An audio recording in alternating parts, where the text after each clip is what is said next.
Chapter 459. In the sky above Tiangong City, in Fraxinus, Ratatasker's members are in a mess in the command room. They're looking at Tokusaki Kurumi, who's sitting in Tortsuki Zen High School's second-year class 4. Their eyes are filled with disbelief and confusion. Even Kanazuki Kyuhei Rain Murasame and Yuki Chinyu are the same. At some point, the door to the command room opened by itself. Kotori, who was in commander mode, finally walked in. Her presence was like a tranquilizer. Everyone's faces lit up with joy as they calmed down a little. One had to admit that Kotori was indeed very authoritative in Ratatosker. Commander. Kanazuki Kyuhei Rain Murasame and Yuki Chinyu heaved a sigh of relief when they saw Kotori. She's like Ratatosker's pillar of support. They're all relieved when she's here. What's the situation? Kotori walked to the commander's seat and sat down. She said with a heavy expression. Her red eyes stared at Shikisaki Kurumi on the screen. No one knows what she's thinking about. Nothing important has happened so far. Tokusaki Kurumi doesn't seem to want to show off in Tortsuki Zen High School. Kanazuki Kyuhei reported. He's confused as well. He doesn't understand why Tokusaki Kurumi would come to his door. Kotori opened a pearl and put it in her mouth. That Tokusaki Kurumi, if I'm not mistaken, she's here for Shido, right? That should be the case. Yuki Chinyu said calmly. He's the one in charge of assisting his captain. No one knows Wu Yen better than him. Of course, other than Kotori, Tokusaki Kurumi just invited Captain to tour the campus and Captain agreed. Yatsuki Chinyu frowned and said doubtfully.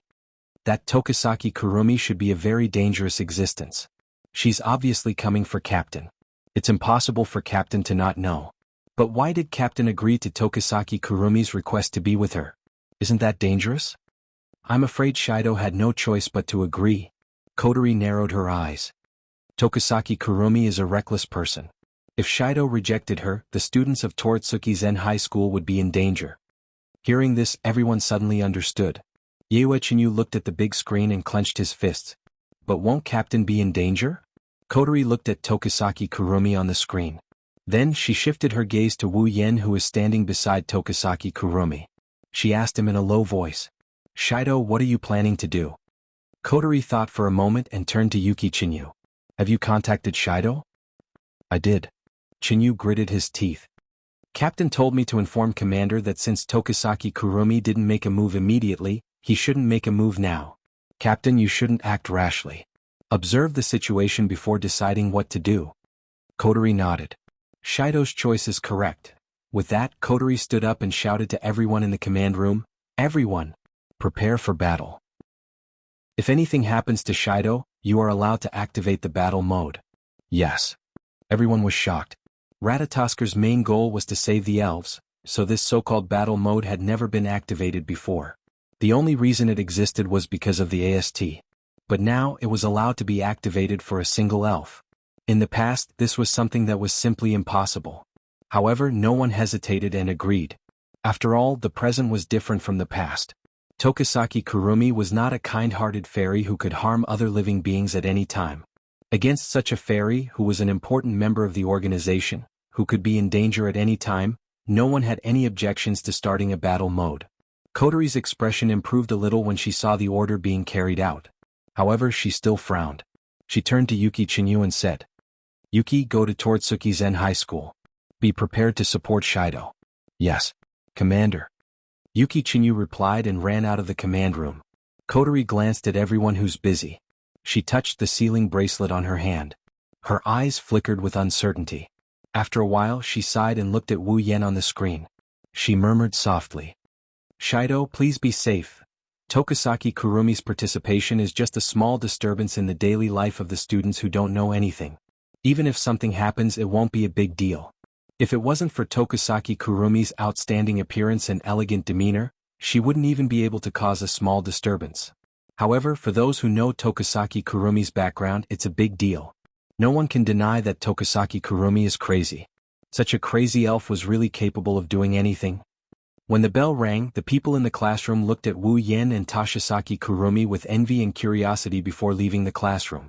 For some reason, Toka followed Shirori out of the classroom after she said something to her. In the end, only Wu Yen and Toshisaki Kurumi were left in the classroom. Captain. I'm at Tortsuki Zen High School. Inside Wu Yan's pocket, Yatsuki Chinyu's voice came from the communicator. Wu Yen paused for a moment before calming down as if nothing happened. Yuki, go to Shiori's side. If Tokusaki Kurumi attacks, you must take her away from here. Make sure she's safe. What? Yuki Chinyu was shocked. But Captain, you don't have to worry about me. Wu Yen spoke to the communicator in his pocket in a very small voice. If I can't handle it, then you can't handle it either. The communication device went silent after Wu Yan's words. After a while, Yuki Chinyu's voice came again. I got it, Captain. Then, the signal from the communication device was cut off. Exhaling, Wu Yen stood up and he rubbed his forehead as he approached Tokusaki Kurumi. He walked over as well. Sorry to trouble you, Shido-sen, please take care of me. Tokusaki Kurumi tilted her head as if she didn't know Wu Yen at all. She spoke in a flat tone. All right. Wu Yen sighed.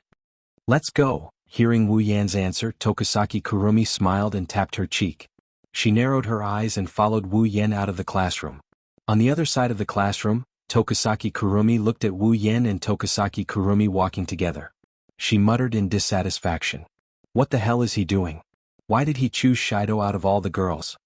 Toka doesn't know why, but looking at Tokusaki Kurumi, she felt an inexplicable sense of irritation. She couldn't understand why, but there was also a faint trace of unease. This kind of uneasiness was different from the usual uneasiness. He felt that this trace of uneasiness was a little dangerous. Let's follow them and take a look. Toka thought, but then she stopped and remembered what Shiori said to her. If you push a guy too hard, you'll make him hate you. Hated by Shirdao? 10 Fragrance pouted and paced back and forth. After a long time, she stomped her feet and pouted with dissatisfaction before walking in another direction. Chapter 460. Inside one of the corridors of Toritachi Zen High School, Wu Yen and Tokusaki Kurumi walked together.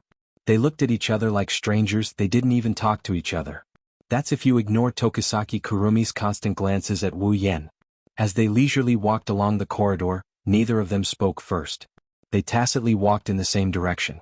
If one were to observe carefully, one would discover that as the two of them walked, the number of people in the corridor became fewer and fewer.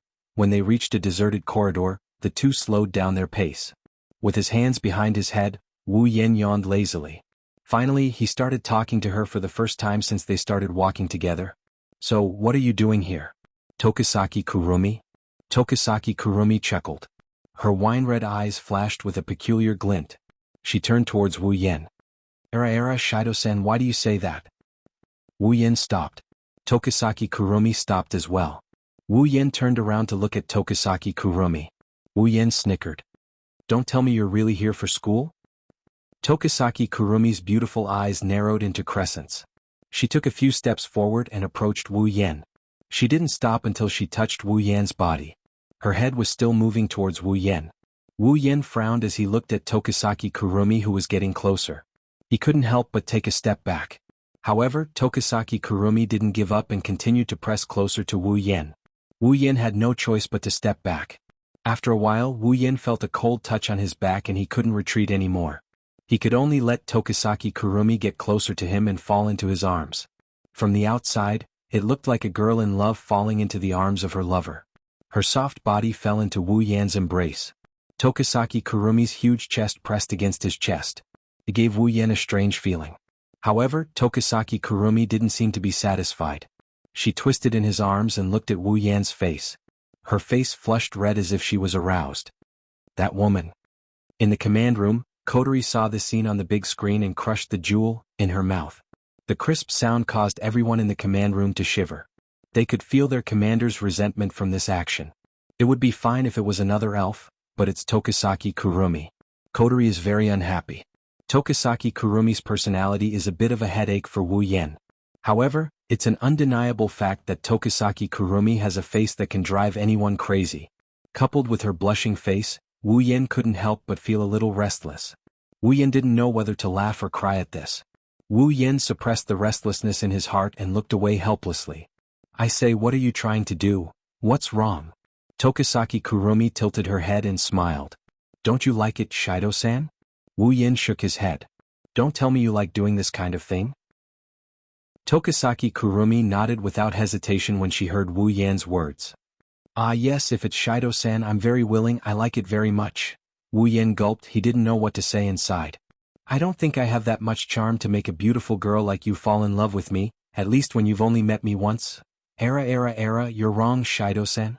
Tokisaki Kurumi's eyes glistened with tears. One could see the unconcealable blurriness in her eyes. Since the last time I saw Sherdao, I've been thinking about you. Every day, Sherdao's figure is flying and stirring in my mind. It's driving me crazy. I can't hold back my longing for you any longer. Tokisaki Kurumi wrapped her arms around Wu Yan's neck. She leaned forward and she said in a seductive voice, "That's why I came to find you. This is the only way we can be together. That's right, I'm very happy right now." Tokisaki Kurumi's words are no different from a confession. Wu Yan's face was stunned. He couldn't stay calm anymore. Even though he has about 10 wives, words of love like this are impossible to hear from Chuju, Mikoto, and the others. This is Wu Yan's first time in a situation like this. It's also his first time being confessed to. Wu Yan is at a loss of what to do. He's behaving like a pure and innocent little boy. No one would have guessed that this guy already has a wife, and 8 of them at that. Moreover, Tokisaki Kurumi's body kept moving closer to his as she spoke. Even a real gentleman wouldn't be able to hold himself back, let alone a fake gentleman like Wu Yan. Wu Yan could only hold back the evil fire in his heart. His face was red as he leaned against the wall like a little girl who was violated. He was about to cry. Of course, Wu Yan was having a good time, but a certain arrogant girl with 2 ponytails in the command room almost went berserk. Just like Wu Yan, she was also holding it in. Her face was red as well. Seeing Wu Yan's reaction, Tokisaki Kurumi found it very interesting. Her body moved closer to Wu Yan's chest as if she was trying to squeeze herself into Wu Yan's body. "Hey Shido-san." Tokisaki Kurumi smiled. "Can you agree to my request?" And the smile on Tokisaki Kurumi's face turned a little sinister at this moment. Her wine-red eyes flashed with a hint of fanaticism as she raised her head and enunciated each and every word. "What about merging into one body?" Tokisaki Kurumi's words were like a bucket of cold water splashed on Wu Yan's head. His burning head instantly calmed down and his face slowly turned cold. "I say, Tokisaki Kurumi?" Wu Yan looked at Tokisaki Kurumi and said in a deep voice, "Are you joking?" "I'm very serious, Shido-san." Tokisaki Kurumi's eyes were filled with fanaticism and infatuation. She said to Wu Yan, "As long as Shido-san accepts me and becomes one with me, we can be together every day." Tokisaki Kurumi's words were like an invitation to give her body to the other party. If it was someone else, they would have been infatuated with her words. However, Wu Yan knew that the becoming one Tokisaki Kurumi mentioned was different from the becoming one between a man and a woman. Tokisaki Kurumi really meant what she said. She wants to merge with Wu Yan. In other words, she wants to devour him. Tokisaki Kurumi never forgot that Wu Yan had an immortal body. He had endless time and the ability to fulfill her wishes. Therefore, Tokisaki Kurumi really fell in love with Wu Yan. However, it was a crazy love. This love is too heavy, it's too heavy for anyone to accept, including Wu Yan. Do you think I will accept it? Wu Yan looked at Tokisaki Kurumi's dazed eyes and asked. The fanaticism on Tokisaki Kurumi's face instantly disappeared. Tokisaki Kurumi chuckled and let go of Wu Yan. She walked forward. "Shido-san, let's continue walking around the campus." Wu Yan was confused when he saw Tokisaki Kurumi walking away. He could only follow her helplessly. Tokisaki Kurumi covered her mouth and chuckled. "I told you, you can't reject me." Chapter 461. After that, Tokisaki Kurumi behaved like a normal transfer student. She followed Wu Yan around the school and chatted from time to time. She didn't mention anything about what happened before. It's as if she's a different person. If it wasn't for the golden eye clock hidden under her bangs, no one would suspect that she's an elf. Wu Yan didn't say anything about Tokisaki Kurumi's actions. He acted like a normal classmate as he introduced Tokisaki Kurumi to the rest of the school. Those who didn't know would have no idea what the relationship between the two is like. Of course, even though the two of them seemed to be getting along so well, it wasn't easy for everyone in Ratatoskr. Not only did they have to keep an eye on Tozaki Kurumi, but they also had to constantly analyze her mood swings. They also had to be on guard all the time and prepare a plan to deal with her at any time. Today's work was more tiring than any other day they've spent in the past. As for Kotori, she's lost count of how many pearls she chewed. She feels like she's being played by Tokisaki Kurumi. While she's on guard, Tokisaki Kurumi is leisurely strolling around the school. It's infuriating. This situation persisted for an entire day until the sun set and the sky was completely covered by dusk.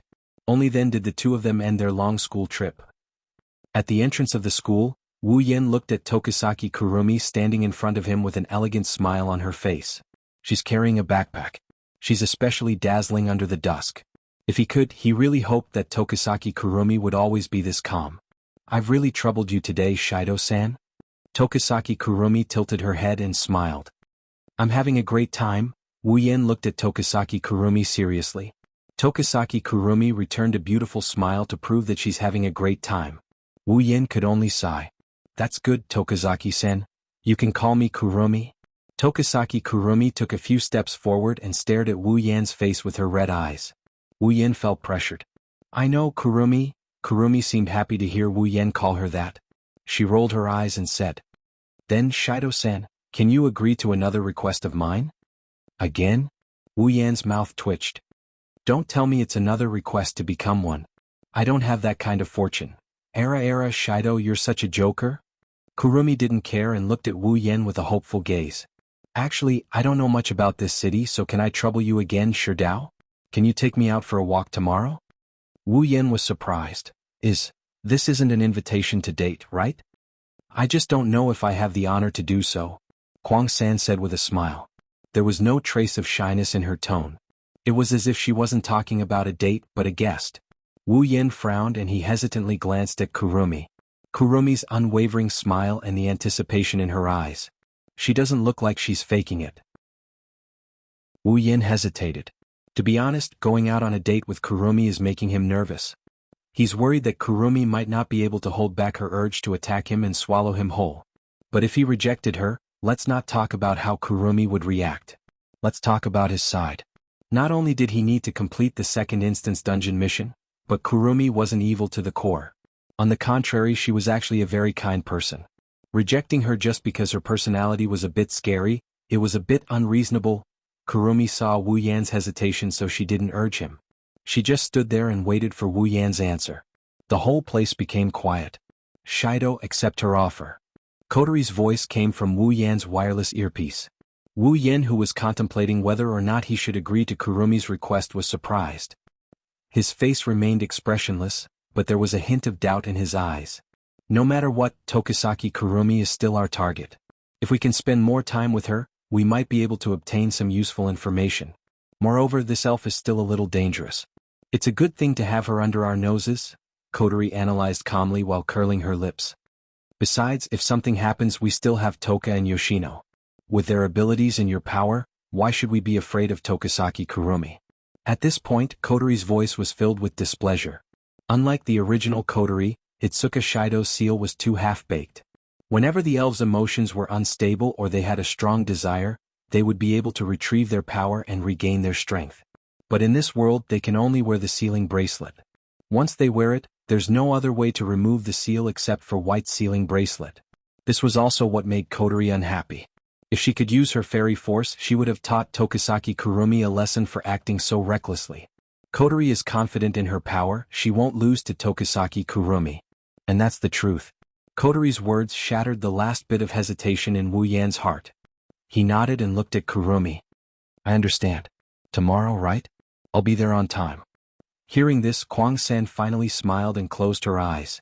She took 2 steps back and softly said, Yes, Master Kwang-san. I'm looking forward to it. I have a date with Shido.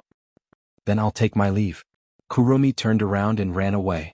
She skipped and slowly disappeared from Wu Yan's sight. It's obvious that she's in a good mood. Wu Yan's face fell and he let out a tired sigh after Kurumi disappeared at the end of the street. Don't be fooled by the relaxed expression on his face. In fact, his mental state had been raised to the extreme for the entire day because no one knew better than him about Kwang-san's insanity. If something goes wrong, there'll be a chaotic battle in the school today that's enough to kill countless students. That's why Wu Yan raised his vigilance to the highest level after spending a day with Kurumi. He didn't want to be caught unaware if Kurumi swallowed him. After all, even though he doesn't want to admit it, with his current strength, he's still not bad against Kwang-san Xiang when he's not using Angel. But compared to Kwang-san Xiang who's using Angel, he's still lacking. I'm still not strong enough.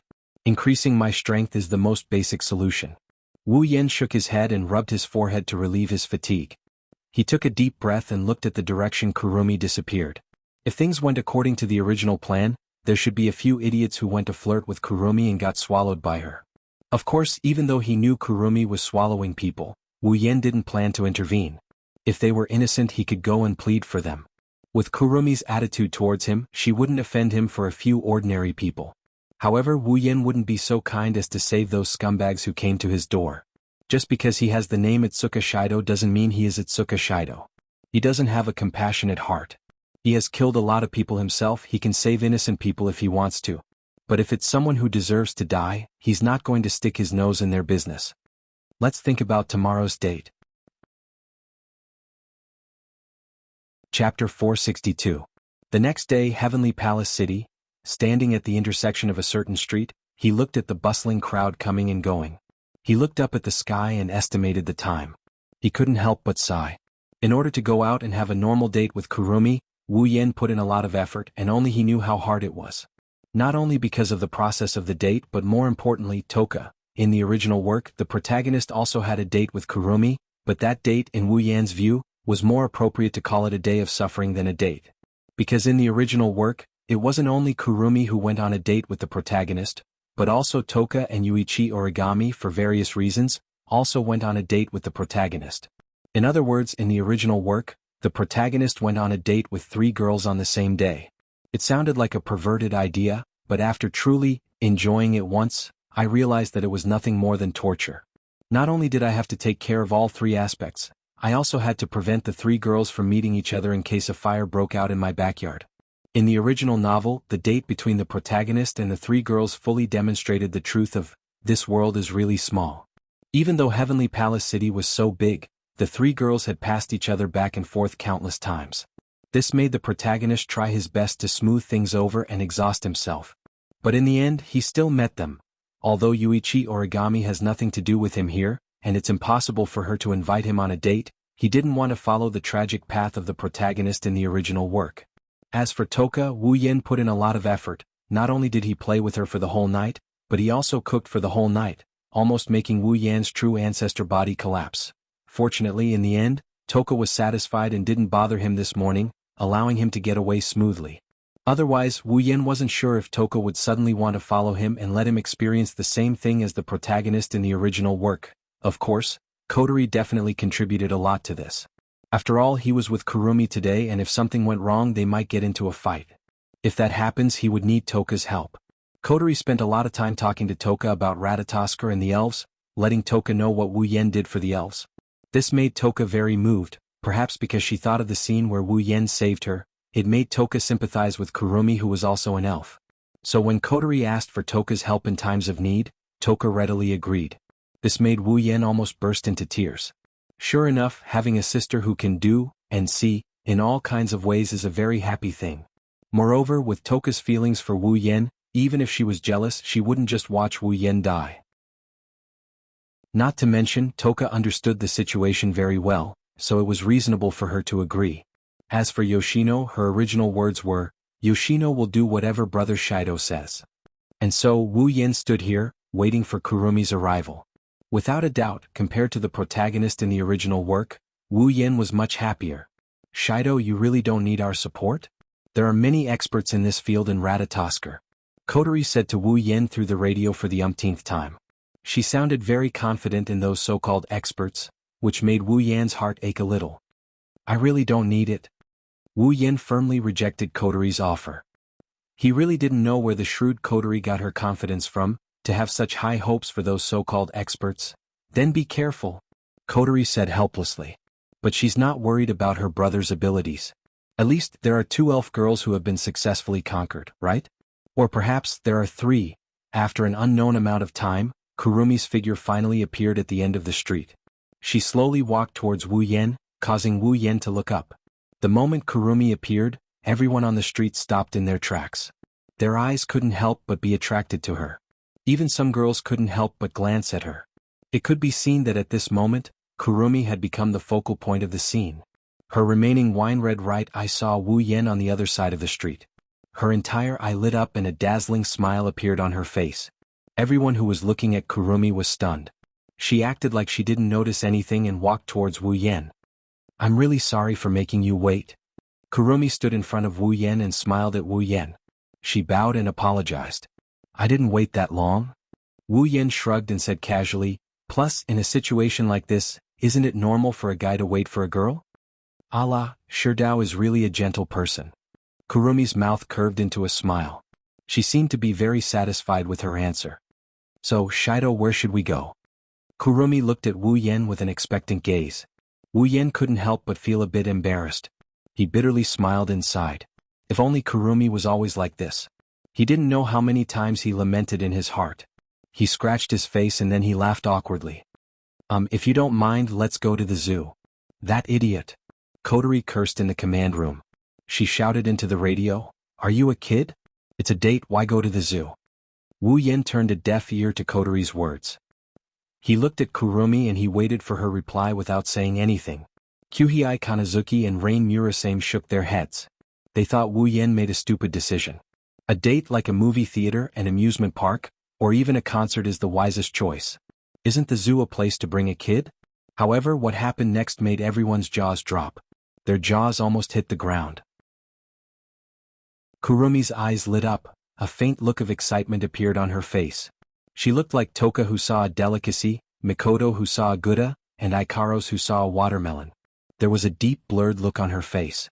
In the command room, the people who saw this scene through the big screen were stunned. They looked at each other in dismay. Haha, did I make things difficult for you? Wu Yan lowered his head and said in an embarrassed tone, I'm sorry, I like animals, so. If you don't like it, we can go somewhere else. There's no need. Kurumi interrupted Wu Yan. She looked anxious as if she's afraid they can't go to the zoo. The zoo is great, let's go to the zoo. Everyone in Ratatoskr opened their mouths in an O shape. They couldn't react. Looking at her anxious expression, they couldn't stay calm. Is this still the arrogant Tokisaki Kurumi? Chapter 463. On the big screen in Fraxinus command room, everyone in Ratatoskr saw it clearly. After Wu Yan said, I like animals, Kurumi's favorability bar increased by half. It almost reached 2/3. Everyone's eyes almost popped out of their sockets when they saw this. Their faces were filled with disbelief. They looked like they were deceived by the world. Even though they've only met Tokisaki Kurumi a few times, everyone in Ratatoskr knows a lot about her personality. Crazy. Acting recklessly. That's everyone's impression of Tokisaki Kurumi. And now, Tokisaki Kurumi's favorability bar increased by more than half just because she said, I like animals. This is unbelievable. Even Kotori was stunned. She almost forgot to keep the pearl in her mouth, it almost fell to the ground. After a while, Kotori reacted first. She raised her eyebrows and looked at Wu Yan who was walking towards the zoo with Kurumi. She said with an unknown emotion. Shido, you really are an unbelievable person. Kanazuki Kyuhei put his hand on his forehead and said with a bit of anger, No wonder he's Ratatoskr's trump card. It wasn't him who was stupid, it was us who were stupid. Brother Commander's realm is not something we mortals can compare to. This is the true god of strategy. The people in the command room looked at Wu Yan on the big screen with admiration. Their eyes sparkled with starlight. How should I put it, that look is pretty disgusting. On the other side, Wu Yan who was walking towards the zoo with Kurumi heard everyone's comments. He smiled but didn't say anything, he was very proud of himself. Who wouldn't know that Tokisaki Kurumi liked animals? Even if they didn't know, they could easily find it on Baidu. With such an obvious entry point, if they didn't make good use of it, they might as well just bang their head against the wall and die. One must know that in the original work, because a few people bullied a cat, Kurumi went berserk and sent those people to hell. From this, one could see how much Tokisaki Kurumi liked small animals. Wu Yan isn't going to let go of such a hobby. It would be best if he could max out Kurumi's favorability and make her put on the sealing bracelet. That way he would be able to complete his mission. The first part of the plan is still normal and smart, but the latter part is already at the level of fantasizing. Heavenly Palace City, Wu Yan and Kurumi appeared at the entrance of a zoo. After they entered the zoo, a panda wearing a panda costume appeared in front of them. Under Kurumi's confused gaze, the panda passed the ice cream to Wu Yan. Then he walked away like a worker at a zoo. Kurumi was quite confused about this. After all, she never heard of an ice cream in a zoo. Only Wu Yan took the ice cream in his hand and continued walking with Kurumi. Wu Yan gave a thumbs up to the panda without Kurumi noticing. The panda also saluted Wu Yan. Phew. The panda didn't relax until the two disappeared from sight. He took off his panda mask and revealed a very beautiful face. It's Yue Chinyu. It's really not an easy job to eliminate all the bad treatment of animals in the zoo. Captain really knows how to torture people. Yue Chinyu bitterly smiled. How could he know that if Kurumi saw the scene of animal abuse, the zoo would become a bloodbath? That's why Wu Yan ordered him to solve it in advance. Of course, Kwang San didn't know about this. At this moment, she was happily looking at the little lambs in the pen. Her face blushed a little. She looked just like an ordinary girl who loved animals. Only at this moment did Kwang San express her true feelings. Here you go. Wu Yan handed the ice cream to Kurumi and smiled. He was more or less amused. Who would have thought that Kurumi would act like this in front of those animals? For me? Kurumi doubtfully took the ice cream and said, What about you, Sherdao? Well, there's only one ice cream. Of course it's for a lady. Wu Yan didn't care about it and smiled. This. Kurumi hesitantly raised the ice cream in her hand and said with a smile, Sherdao, why don't you eat with me? Great. Wu Yan shouted in his heart, but his face was full of embarrassment. He said, Is that okay? Era. Kwang San rubbed her face and blushed. If it's Sherdao, scratching his head, Wu Yan shrugged with a grin. He started eating the same ice cream as Kurumi. Kurumi smiled back at him. The scene of the two eating the same ice cream made them look like a loving couple. The people in the command room couldn't help but admire the pair. At this time, on the edge of the fence, a few shepherd dogs ran over from not far away. They circled around the fence and barked non-stop, attracting Kurong San's attention. Seeing this, Wu Yan couldn't help but smile. He bent down and clapped his hands. He called a shepherd dog softly, Come here. Come here. Seeing Wu Yan's action, Kurumi was startled. She nervously looked at the shepherd dog as if she was expecting it to come over. The shepherd dog seemed to be hesitating. It paced back and forth not far away. After a while, it slowly took a step and walked towards Wu Yan. Seeing the shepherd dog coming, Kurumi became even more nervous. She held her breath as if she was afraid that her breathing would scare the shepherd dog away. As time passed, the shepherd dog finally got close enough to Wu Yan to lick his palm. Wu Yan laughed out loud and rubbed its head. After rubbing its head, the shepherd dog finally let down its guard and started barking. Honestly, this shepherd dog is pretty cute. Kurumi was so excited that her face turned red. She quickly squatted down and looked at the shepherd dog in front of her. She tilted her head, a trace of excitement could be seen on her face. It be seen that Kurumi really liked animals. Wu Yan was observing Kurumi's performance. He smiled and turned his head towards Kurumi. Why don't you touch it too? Meh. Kurumi was startled. She hesitated and said, Can I? Won't it scare it away? It won't. Try it. Wu Yan shook his head with a smile. He didn't expect Kurumi to be so careful around an animal. She's worried about scaring it away when she's just touching it. No wonder she got so angry when she saw people bullying animals in the original work that she even summoned her spiritual equipment. Kurumi's eyes flickered. She looked at Wu Yan for a while and then looked at the shepherd dog barking at her. She couldn't help but like the shepherd dog. She finally reached out her hand and patted the shepherd dog's head. The shepherd dog comfortably snorted twice and barked at Kwang San again. Then it ran in front of Kwang San and threw itself on her, licking her cheeks. Wait. It's itchy. Kurumi couldn't help but hug the shepherd dog. The wet and itchy feeling on her face made Kurumi laugh. For a moment, the scene of a young girl being licked by a dog and the smile on Kurumi's face formed a very beautiful scene. Chapter 464. Wu Yan narrowed his eyes as he looked at Kurumi, who was happily interacting with the shepherd dog. He walked to Kurumi's side and squatted down to pet the dog. Wu Yan's expression suddenly changed. Not good. Wu Yan's sudden words stunned Kurumi, who was playing with the shepherd dog. She looked at Wu Yan with surprise and asked, What's wrong? Wu Yan's expression darkened. His eyes flashed with a terrifying light. There's something wrong with this shepherd dog. Is there a problem? Kurumi was startled. After she reacted, she hurriedly stood up and patted the shepherd dog in a panic. What's wrong? What's wrong? Is it sick? No. Wu Yan shook his head. If I'm not wrong, this shepherd dog should have been infected with a virus. Virus? Kurumi's expression changed. I'm afraid it's the work of us. Wu Yan said with a gloomy face. I've seen this virus before. Although I don't know the name, I've seen AST people use it. The effect is terrible. Then what should we do? Kurumi frowned and tightened her grip on the shepherd dog in her arms. She was usually crazy, but at this moment she looked like she couldn't make up her mind. This was because Kurumi liked animals too much. "It doesn't look like there's anything wrong with it," Kurumi said worriedly. "There's nothing wrong with this shepherd dog. However, there's a big problem." Wu Yin smiled bitterly. "The organism infected with this virus won't have any abnormalities. However, it will release a kind of gas." "Gas?" Wu Yin said in a deep voice, "A kind of gas that can kill the surrounding organisms." "Kill the surrounding organisms?" Kuang San was startled. She abruptly turned her head to look at the shepherd dog that was still rubbing against her chest. Her eyes were filled with disbelief.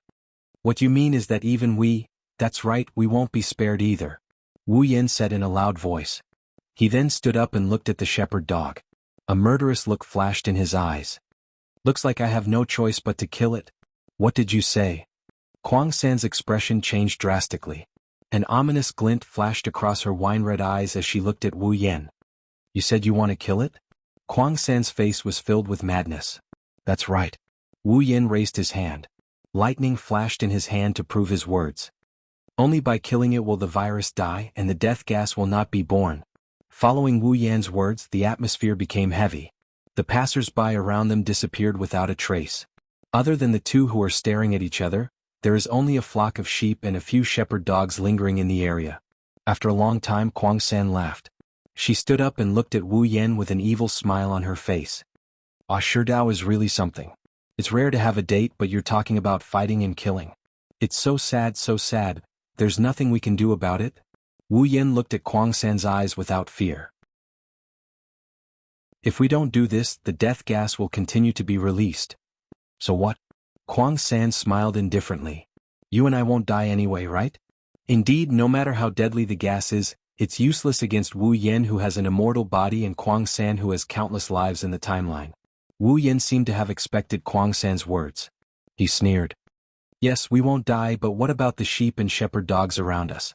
What about the animals in this zoo?" Hearing this, Kuang San's smile froze. The cold look in her eyes was replaced by a little bit of panic. Although it disappeared quickly, Wu Yan still saw it. "So, for the sake of those innocent animals, this shepherd dog." Wu Yan glanced at the shepherd dog coldly. "Must die." Kurumi's complexion slowly sank. Her wine-red pupils faintly flashed with a bit of madness, but more than that, there was hesitation and reluctance. She glanced at the shepherd dog beside her, who was wagging its tail at her. She gritted her teeth imperceptibly. "Do we have to do this? Then you say." Wu Yan looked at Kuang San mockingly. He said decisively. "Is there any other way to save those innocent lives except for killing the source?" Kuang San's body trembled slightly. She looked around at the animals in the zoo. Her face was a little pale and her hands were a little cold. For Kuang San, if she had to kill a person, she would do it without hesitation because it was just food for her. But animals were the only thing she liked. Now she was faced with a choice. Kill the shepherd dog and save all the animals. Otherwise, they would have to leave this shepherd dog behind and all the other animals would die. To her, this choice was too cruel. Woof. While Kuang San was struggling in his heart, the shepherd dog suddenly barked, waking Kuang San up. Kuang San seemed to have gone crazy as he shouted, "No, no. No. You can't do this. Killing the source may not solve the problem. There must be another way. There must be a way to solve the problem without killing the source." Hearing Kuang San's words, Wu Yan's indifference and mockery disappeared in an instant. It was replaced by deep compassion. The lightning on his body also disappeared. "So, you also know that killing the source may not solve the problem. You will also look for other solutions." Kuang San was stunned. She didn't understand what was going on. Her face was a little blank. Wu Yan's next words were like a bolt of lightning that hit her head. "You know this, so why are you so persistent in changing the past? Why do you want to go back to the past and erase the source?" "You?" Kuang San couldn't help but step back. She looked at Wu Yan with a shocked face. "How do you know?" Looking at Kuang San, Wu Yan sighed. "Kuang San, killing the source may not solve the problem. There must be a way to solve the problem without killing the source. Don't be obsessed with the wrong idea." Kuang San's body trembled. She raised her head and shouted crazily, "What do you understand? You don't understand anything." "No, I understand everything." Wu Yan rudely interrupted Kuang San and said loudly, "If you change the past, will the elves really cease to exist? Can you guarantee that there won't be another, first elf, in the future? With your brain, it's impossible that you don't understand this. You're just deceiving yourself. No, that's not it.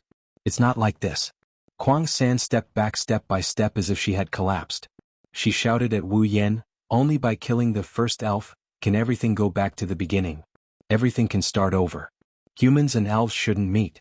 The arrival of elves will only lead to sorrow. As long as we change everything.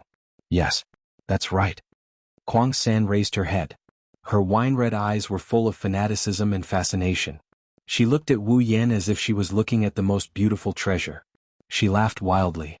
So, Sherdao, in order to change everything, I came here to find you. I want to become one with you. You are the best. The best.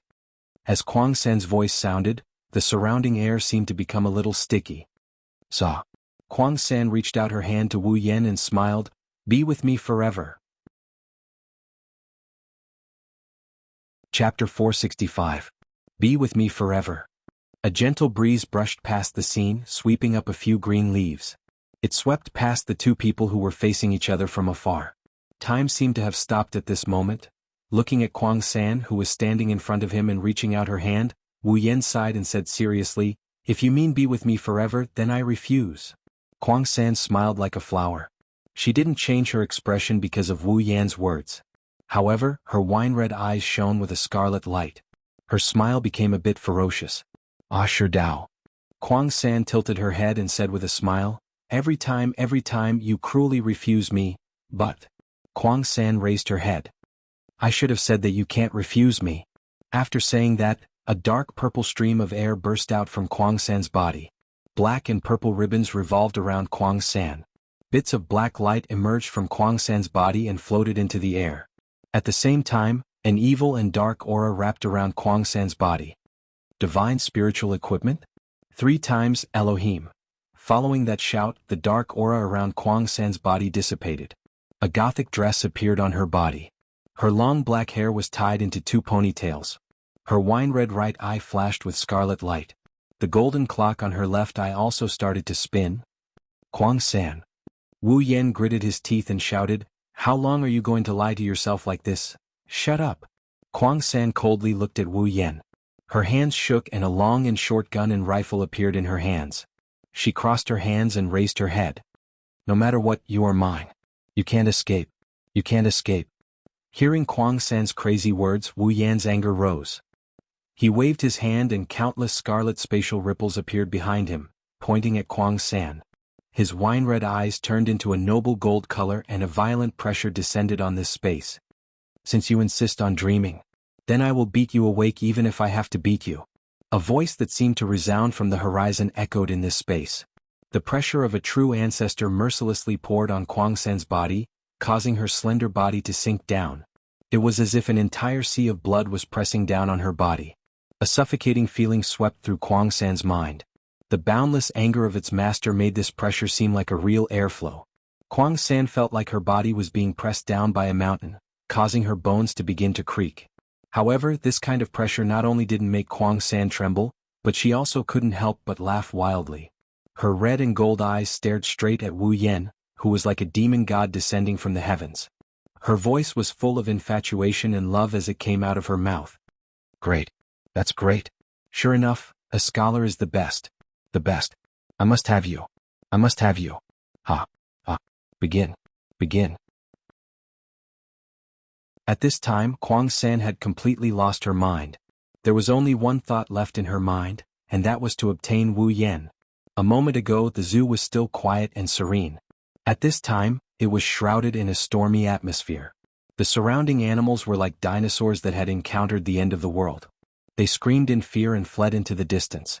Soon, the entire scene was left with only a man and a woman in a confrontation. Just as the two of them were about to collide, a series of sonic booms resounded in the distant sky. The two of them who were about to fight paused and looked up. "Esti." Seeing Tabichi Origami and the other armored girls, Wu Yan narrowed his golden eyes and he clicked his tongue in annoyance. It's them again? It wasn't just Wu Yan who was unhappy, Kuang San was also very unhappy. In the past she wouldn't feel this way even if she was killed, but now she felt this way. One can imagine how unhappy Kuang San was about the ST's appearance. After all, this is a very rare feast, and the opponent is the man she is infatuated with. The AST's members didn't seem to know that a battle almost happened in the direction they came from. They also didn't know how critical their appearance was. With the support of the ejector, the AST's members flew above Wu Yan and Kwang San. They didn't fly down, they didn't even shoot directly like before. Instead, they quietly guarded the sky and surrounded the two on the ground. Seeing this, Wu Yan frowned. He was very confused. AST's concept of killing elves is to kill, why didn't they attack? Kurumi, on the other hand, seemed to know something. She turned her head to the side, attracting Wu Yan's attention. Wu Yan turned his head to look as well. The next moment, a figure entered his line of sight. Wu Yan was surprised. It was a petite girl of about 14 or 15 years of age with a bright face and a dark blue ponytail. She was wearing the same equipment as the members of AST, except that it was blue and white in color. There was a mole under her left eye, and her eyes were a slightly dark brown. The girl seemed to know the two of them, or rather one of them. She stood there with an indifferent expression and looked at Kwang San, proving who she knew. Kwang San also knows this girl. No, it should be said that even Wu Yan knows her. Chogo Shina. She's the sister of the original protagonist, Itsuka Shido. In other words, she's Shiori's sister here. Seeing Chogo Shina, Wu Yan's confusion disappeared. He looked around at the AST that surrounded them in the sky. No wonder the AST members didn't attack. It's because of this trump card. Chogo Shina. The trump card of the army against the elves. In this world, other than Ratatoskr, Do-X Machine was a military enterprise that provided military equipment to the military and police forces all over the world. He was also one of the employees assigned to AST. Of course, based on her identity alone, AST wouldn't use Chogo Shina as the center to annihilate her. The real reason why AST members were willing to become a member of the encirclement was Chogo Shina's combat power. Chogo Shina may be only 14 or 15 years old, but in terms of combat power, even if everyone in AST worked together, they might not be able to defeat her. Of course, Chogo Shina's unique equipment contributed to this. However, Chogo Shina's combat power can't be ignored. Even Kwang San is no match for Chogo Shina if she doesn't use Angel. That's why Chogo Shina has killed Kwang San countless times in the past. One can only imagine how strong Chogo Shina is. After all, in order to cultivate such a trump card, Chogo Shina was modified by Do-X Machine. She has less than 10 years left to live. Chogo Shina doesn't know about all of this. After filtering through all the information about Chogo Shina in his mind, Wu Yan couldn't help but frown. He looked at Chogo Shina, who's expressionless and emotionless. His golden eyes flashed, he felt a bit helpless. Since she's Shiori's sister, he can't just stand by and watch her die. Chapter 466. Inside the zoo, Wu Yan and Kurumi stood in the middle of an empty field, facing each other. Not far away from them is Chogo Shina, who is looking at Kurumi. In the sky, a group of AST members raised their cannons and aimed at the two on the ground, forming an encirclement. In the sky, Tabichi Origami scanned the two on the ground before stopping at Wu Yan. She was surprised by what she saw. Why would he appear here? What's wrong, Origami? Origami. The captain of AST turned around when she heard Origami's soft muttering. However, she did not hear Origami's words. Seeing that Origami had no intention of replying, she looked in the direction Origami was looking at. When the captain of AST saw Wu Yan, he couldn't help but frown. That guy, why does he look a bit like the red devil that descended a while ago and never appeared again? After saying that, the captain of AST said something into the radio in his ear, then quickly shook his head. No, there's no trace of psychic waves on him. He shouldn't be the red devil. But why does he look so similar? Origami, you fought with the red devil before. Can you tell if that boy is the red devil that appeared once? The captain of AST asked Origami. Tabichi Origami didn't say anything. She turned her head away and didn't look at Wu Yan anymore. The captain of AST seemed to have understood the situation. Looks like he's not that mysterious there, devil. The captain of AST knows that Koichi Origami is hostile towards elves. If the other party is an elf, she wouldn't try to protect him. She might even attack him. When Koichi Origami didn't pay any attention to Wu Yan, she knew that the other party isn't the red devil she imagined him to be. However, the captain of AST didn't notice that when Origami looked away, there was a complicated expression in her eyes. Hey, boy over there. The AST captain flew down and yelled at Wu Yan. It's dangerous here. Get out of here. On the ground, Wu Yan didn't know that when he first arrived in this world, he gained a new name. To be more precise, he gained a new nickname called their devil. Currently, he's looking at Chongo Shina not far away from him. His mind is spinning rapidly. Chonggong Shina finally noticed Wu Yan. He glanced at Wu Yan but he didn't change his expression. He told Kurumi, "Your appetite seems to have decreased a bit this time. I thought you would need at least 3 or 4 people to satisfy your appetite." Nightmare. Era. Kurumi glanced at Chonggong Shina contemptuously and said, "What do you know? Sherdao is completely different from food." Chonggong Zana opened his mouth and said in surprise, "This is the first time I've heard you talk about a human like that. Didn't you always treat humans as food?" "Human?" Kurumi smiled meaningfully and didn't say anything. She glanced at Wu Yan and said regretfully, It seems my date with Sherdao can't go on." What a pity. Date? Chonggong Zana frowned and glanced at Wu Yan. Chonggong Zana felt the man in front of him wasn't an ordinary person. Disregarding everything else, if a normal person were to see a sky full of Vesti and himself as well as Nightmare, who had revealed his spiritual equipment, even if they weren't scared to death, they would definitely be scared to death. However, the man in front of them, from the moment Nightmare revealed his spiritual equipment to the moment they appeared, let alone being scared, there wasn't even the slightest bit of surprise on his face. From the beginning to the end, he had a calm expression on his face. Coupled with Kurumi's previous words, Chonggong had a feeling that this man wasn't an ordinary person. At least, he wasn't like those ignorant people who were devoured by Nightmare. It seemed like this man had some understanding of elves and the like. With that in mind, Janamiya Shina's gaze towards Wu Yan wasn't as calm and indifferent as before. He glanced at Wu Yan before turning to Kurumi. "Anyway, since I'm here, whatever you want to do, stop it." Chonggong Zana's exposed light armor opened up 2 openings on his shoulder. At the same time, several small laser beams shot out from the openings towards Kurumi. Kurumi twisted her body and dodged to the side. However, the laser beams were like homing missiles. They made a turn in the air and persevered towards Kurumi. She had no choice but to keep dodging. For a moment, the scene of the laser beams chasing after Kurumi flashed across the scene. Kurumi repeatedly dodged the incoming laser beams and even flew up into the air. However, the AST members surrounded her tightly in the air, making it impossible for her to fly up again. She could only dodge in a small area. But soon the laser beams became faster and faster. At some point, the laser beams finally caught up with Kurumi. Several laser beams mercilessly pierced through Kurumi's heart. Kurumi's eyes widened. Then she fell to the ground from the sky. Bang! The sound of her body hitting the ground resounded. The violent impact caused Kwang San to spit out a mouthful of blood. The blood dyed her face red. Blood slowly flowed out from her heart and dyed the ground red. In the sky, the AST members saw this scene. Even though they've seen it before, they still couldn't help but admire Chonggong Zana. In the past, AST had been dispatched many times but never once did they manage to kill a fairy. However, Chonggong Zana did it. How could they not admire him? What they didn't know was that, strictly speaking, Chonggong Zana didn't actually kill the elf, because Kurumi had countless incarnations of herself in the timeline.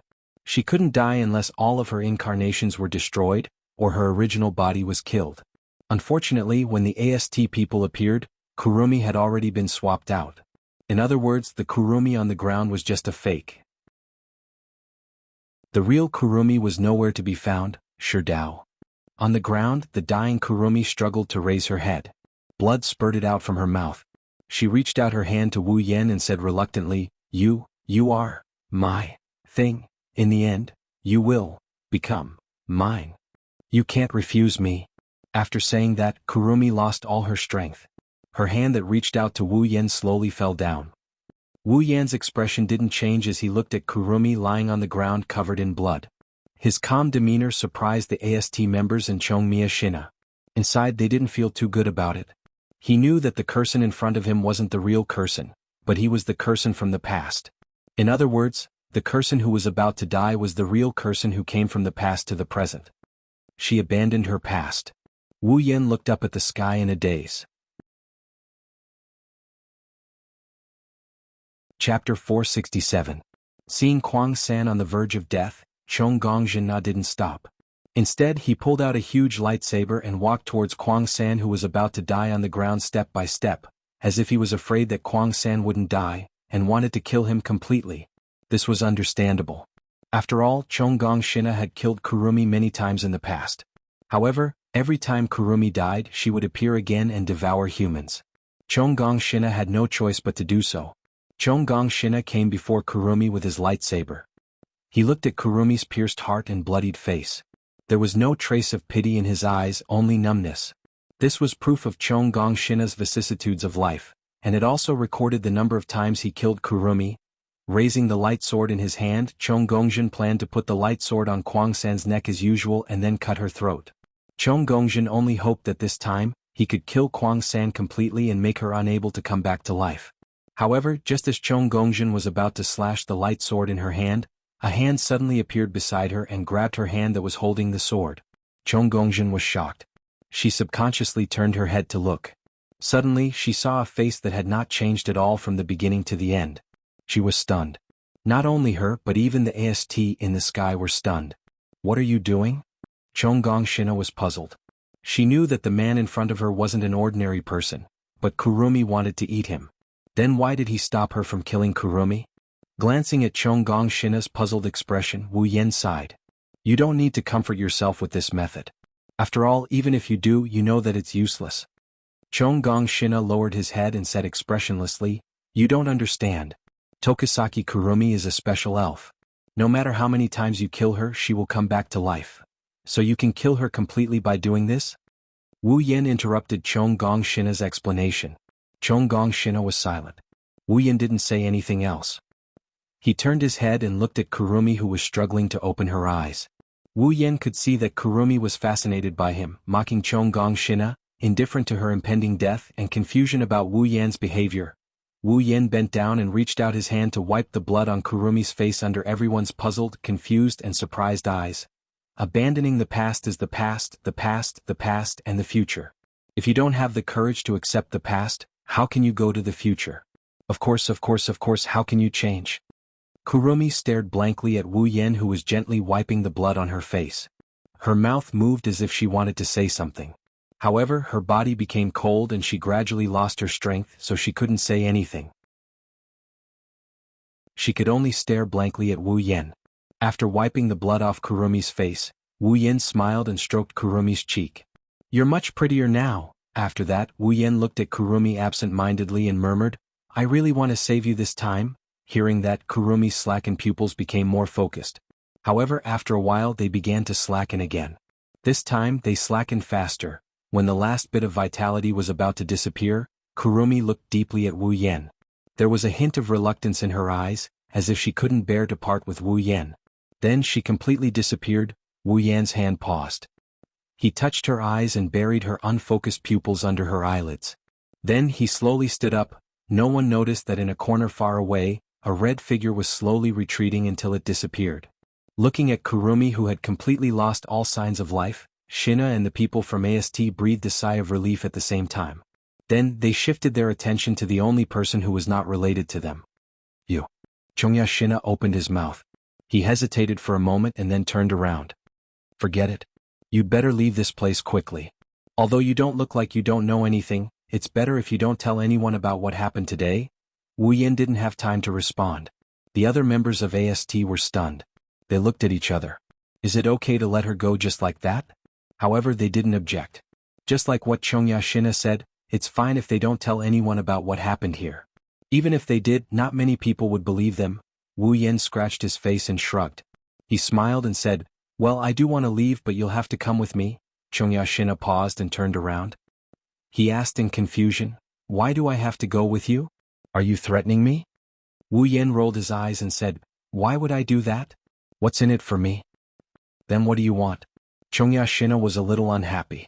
If it wasn't for Wu Yan's extraordinary performance, Chongya Shina wouldn't have talked so much to a stranger. Of course, Wu Yan's next sentence made Chongya Shina lose his composure. Wu Yan looked at Chongya Shina with a smile and said, "Your sister wants you to go home for dinner." Chongya Shina was stunned. Looking at Shirori, who was standing in front of him, who looked 90% similar to him and looked a bit more mature, Chonggong Shina became very excited and even his body began to tremble. "Sister." In the end, Chonggong Zana couldn't hold back his excitement. He immediately jumped onto Shiori's body and wrapped his arms around her neck. He laughed happily. Everyone reacted differently when they heard Chong Gongjin calling Shirori, Wani-sama. Toka and Yobi were shocked. They still haven't recovered from the fact that Shirori has a younger sister. Kotori was a bit annoyed that her older sister got a younger sister out of nowhere. Wu Yen, on the other hand, felt a chill down his spine. If he wasn't 100% sure that this is the date battle world, if he wasn't 100% sure that the person rubbing his face against Shiori's chest is Chongyea Shina, he would have thought that Chongyea Shina is Kuriko when he heard that sweet, Wani-sama. Shina. Shirori hugged Shina happily. When Wu Yen called and said he found her sister, Shirori almost cut her finger while cutting fruit. After all, Shirori didn't remember having a sister. Of course, Kotori wasn't her biological sister. However, Shirori, who was waiting at home with doubts, believed 90% of Wu Yan's words the moment she saw Shina. Not only because Shina's face was very similar to hers, but also because the faint throbbing in her heart made Shirori believe that the child in front of her was her sister. Her biological sister. Maybe this is the so-called blood connection. Blood is thicker than water. Apart from Kotori, who was a little jealous, everyone couldn't help but smile at the sight of this pair of sisters who shared a 90% resemblance with each other. They had to admit that this scene was really heartwarming. Chapter 468. It has to be said that compared to siblings, sisters were undoubtedly much closer. In the original work, although Shinobu and Shido were very close, at most they would hug each other. But if they were sisters, it was different. Shirori and Shina have been holding each other's hands ever since they recognized each other. If it wasn't for the fact that it's not time yet, the two sisters would have taken a bath together. Looking at the pair of sisters standing together with identical smiles on their faces, Wu Yen couldn't help but sigh. Shirori and Shina really look alike, of course. Shina proudly puffed up her chest. Because I'm Wani-sama's sister. Shirori, who's in Shiori's hand, laughed and waved her little hands. I wonder if you're born from the same mother or an illegitimate child. If they were ordinary sisters, they would definitely retort after hearing Shino's teasing. However, what was surprising was that the two sisters in front of them looked at each other in dismay after looking at each other. There was also a trace of confusion. Seeing such a situation, everyone was stunned. Even Sharona said weakly, could it be that Sharona was right? Shirori was just joking. No, it's not like that. Shirori quickly waved her hand, but she still looked a bit confused. Even Shina was a bit frustrated. The reason why I didn't answer is because I don't have any memories of the past. She doesn't have any memories of the past. Shirori looked at Shina in surprise and held her hand tightly. Shina, I lost my memories too. I didn't even know I had a sister like you. Kotori furrowed her brows.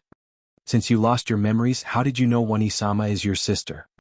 Shirori looked at Kotori strangely. Kotori's expression froze. She realized that she didn't act like a sister in front of Shirori. She immediately showed an innocent and cheerful smile. It's like she said those words without thinking. Wu Yan was secretly amused. Bang! In an instant, Wu Yan's snickering face turned green. It's as ugly as a pile of shit. Everyone heard a faint sound and they turned their heads. What's wrong? Shido. Toka tilted her head and asked. If she heard correctly, the sound came from Wu Yan's body. No, it's nothing. Wu Yan shrugged his shoulders while forcing a smile on his face. The confused crowd turned their heads back to look at Wu Yan. At the same time, from an undetectable corner, a small foot that was stepping on top of Wu Yan's toe moved back, revealing Wu Yan's swollen toe that looked like a pig's trotter. Enduring the excruciating pain, Wu Yan looked at Kotori, who was standing beside him. Kotori flashed him a sweet smile. If it weren't for the black ribbons on her head, Wu Yan would have believed that the leg he just kicked wasn't hers. Who knows, maybe it wasn't her leg. Kotori, you're so ruthless. Even if you're immortal, you shouldn't play around like this. With a true ancestor's powerful recovery ability, this small injury healed quickly. However, Wu Yan gnashed his teeth and looked at Kotori. Her bright smile made his anger rise. Bang! Kotori's expression changed. If Wu Yan's face turned green, Kotori's face turned crimson. Why you? Kotori angrily glared at Wu Yan. Everyone turned to look at Wu Yan and Kotori when they heard the commotion. There's another sound just now. Toka wrinkled her nose, her crystal purple eyes scanned the two. And this time, it seems to be coming from Kotori. Under everyone's puzzled gaze, Kotori could only suppress the shame in her heart and forced an ugly smile. No. Toka, Yoshino, Shirori, and Shinana looked at each other with furrowed brows. They looked at Wu Yan, who was looking up at the sky, and then at Kotori, who was trying to force a smile on her face. Their instincts told them that they missed out on something. It's really strange. For mumbled softly and lowered her head. Everyone could only helplessly turn their heads again. Although they felt that something had happened, they couldn't do anything about it since the person involved didn't want to talk about it. They could only bury their doubts in their hearts. Moreover, the most important thing now was the matter between Shina and Shirori. When everyone looked away, Kotori's smile fell. She touched her breasts and felt the burning sensation. She looked up to look for Wu Yan, but this time, Wu Yan was already beside Yoshino and carried her away. Damn it. Kotori cursed Wu Yan in her heart. If Shirori and the others weren't here, Kotori wouldn't have suffered such a loss. She could only comfort her breasts. At the same time, Shina handed a necklace with a picture on it to everyone. Inside the necklace, there's a picture of Shina and Shirori when they were young. Although I don't have any memories of the past, I will never mistake you for someone else. You and I are definitely biological sisters. We have the same father and mother. Jin said with a firm look. Everyone could hear the conviction in her voice. That's right, although I don't remember Gina, but Gina gave me a very familiar and intimate feeling, so I believe that Gina is my little sister. Shirori hugged Gina and said, making Gina feel very touched. It's a pity that I can't find out about my parents. Shirji said disappointedly. She thought that her sister was with her parents. She didn't expect her sister to be the same as her. She wasn't with her parents. Speaking up to hear, Shirori suddenly thought of something and smiled at Shina. Right, Shina, where do you live now? Is there someone raising you? If so, Wani-sama has to pay a visit. Shina was stunned. Her face began to panic. She didn't know what to do. Should she tell her sister that she didn't have anyone to raise her and that she spent all these years training and fighting? Of course that's impossible. That, Shirori? At this time Wu Yan opened his mouth. Shina lives far away. I happened to meet her today and accidentally saw her necklace. That's why I brought her back. If you want to pay a visit now, it's a bit late. Maybe another day? Yes, Wani-sama, let's talk about it another day. Shina quickly nodded. Although she didn't know what to do when another day comes, she had to deal with this first. I see. Shirori thought for a moment and then nodded unwillingly. That's good. I'll pay a visit to Shina's family another day. Shina breathed a sigh of relief. But soon she was distressed. What should she do when Wani-sama comes to her house? She can't bring Wani-sama to the company or AST. Wu Yan saw Jin-na's frustration, but he didn't say anything about it. He had his own plans. He can't let Jin-na go back to her house. Otherwise, Jin-na might be modified into something that's neither human nor ghost.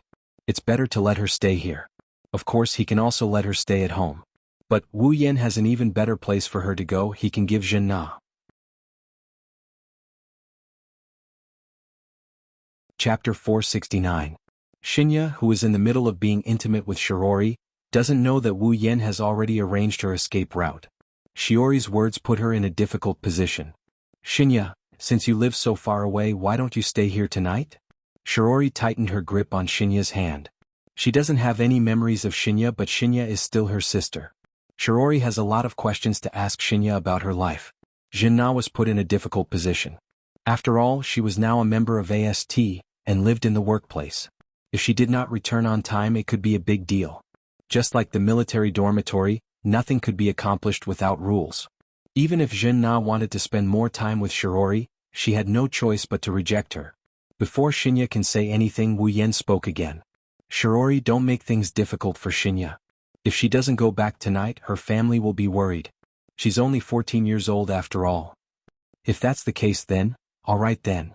Shirori hesitated for a moment before she reluctantly let out a sigh. Then at least stay for dinner? Is that okay? Okay, sister. This time, Jin-na didn't refuse and immediately agreed with a smile. Jin-na could feel her elder sister's love for her from her words. She was very moved and felt guilty that she couldn't agree to her elder sister's request. Now that it was just a meal, of course, Jin-na wouldn't refuse. Shirori nodded with satisfaction.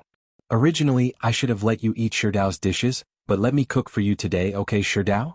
Wu Yan nodded after hearing Shiori's words. Being lazy and not doing anything is a good thing. However, there are some people who are dissatisfied with this. Sigh. Toka and Kotori sighed with reluctance. Even Shinya looked pitiful. It's obvious that they want to eat Wu Yan's cooking more than Shiori's. Shirji put her hands on her waist and pouted. What do you mean by that? Is my cooking really that bad? It's not that bad. Sister's cooking is good too. Kotori said shyly. Toka sucked on her finger, her eyes watered. But Shido's cooking is better. Shirji rolled her eyes at the girls, turned her head away angrily and walked to the kitchen. Then I'll only cook for Shinya and Shido tonight. You guys don't have to eat. No. Toka, Kotori, and Shinya were shocked and begged for mercy. Shirori rolled her eyes when she saw their teary eyes. She didn't know what to do with them. Shirori entered the kitchen and he sat down on the sofa. Wu Yen tapped the back of his hand and he looked at Shinya. Shinya, I have something I want to say to you. The moment he said that, all 4 pairs of eyes landed on him at the same time. Their gazes seemed to have materialized and they pierced his face until his expression froze. What are you trying to do? Kotori narrowed her eyes. She stared at Wu Yen with a wary look. Wu Yen felt a little restless. Hey, what's with that look? Wu Yan's mouth twitched. I just want to talk to Shinya about something serious. Why are you looking at me like I'm an idiot? Is that so? Kotori is very skeptical of Wu Yan's words. She pursed her lips in disbelief. It's hard to tell if she's pissed at Wu Yan or if she's pissed at Shinobi. Maybe it's both. Kotori isn't as forgiving towards Shinya as she is towards the other elves. This sister who came out of nowhere made Kotori unhappy. She's not sure if it's because her sister's surname was stolen from her. As for Wu Yan, there are many things she's unhappy about. Kotori's nipples are still burning with pain. Wu Yan's face twitched, he slapped the table and said angrily. Do I look like the kind of person who would attack a girl I've only known for a day? Ha ha ha. Kotori sneered. She glanced at Wu Yan in disdain and mocked him. Then who was the one who attacked a sister you've only known for a day? Wu Yan choked, he couldn't find any words to refute her. His face fell and he wanted to cry but no tears came out. Well, who told him to have a criminal record? This time, I really have something to talk to you about. Wu Yan raised his hand weakly to defend himself. Kotori only snorted coldly. That. She lowered her head awkwardly. She really didn't know why the topic suddenly changed to such a strange place.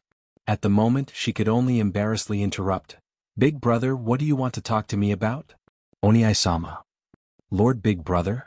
Hearing this form of address, the expressions of the people present were all different. However, all of them contained a trace of strangeness. Looking at Jin Na, who seemed to have no idea what he had said and had a natural expression, everyone looked at each other. Wu Yan coughed and put on a serious face. Anyways, this title isn't bad, it feels good. Shinya? Wu Yan looked at Shinya seriously and said, if I'm not mistaken, you've been living in Deus Ex Machine ever since you lost your memory, right? Jin Na suddenly raised his head and said in surprise, how did you know? Deus Ex Machine? Kotori was also shocked. That military enterprise that provides equipment to military and police forces all over the world other than Ratatoskr, the Deus Ex Machine Company? Kotori's words made Shinya even more shocked. How did you know about it? Shinya. Wu Yan stood up and walked up to Shinya. He said seriously, if possible, I hope you can leave Deus Ex Machine. What? Shinya looked at Wu Yan and he shook his head without hesitation. That's impossible. Kotori couldn't help but frown. Why would you want to stay in a black-hearted company like that? Yeah, black-hearted company. Shinya's eyes flickered. But it's this black-hearted company that gave me a place to stay and a reason to exist after I lost my memory. Shinya, you're wrong.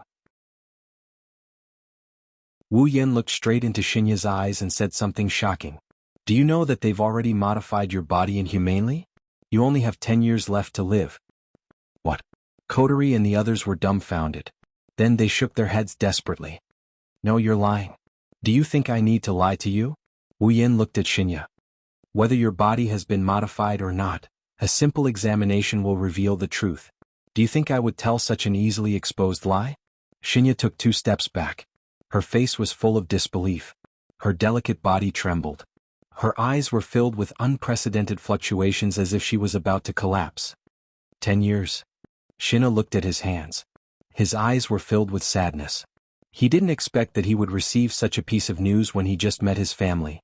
Even Kotori, Toka, and Yoshino couldn't help but turn their heads away. Wu Yan looked at Shinya's expression. Well, Shinya, you don't need to worry about your lifespan. I have a way to restore you to normal. Hearing this, Jinna's face looked much better, but there was still an indelible sadness in her eyes. She really didn't expect that the place she had always been grateful to would treat her like this. Exhaling, Wu Yin placed his hand on Shina's shoulder. Shina joined Ratatosker. Ratatosker. Shina was stunned once again. Chapter 470. In the kitchen, Shirori is humming a little song.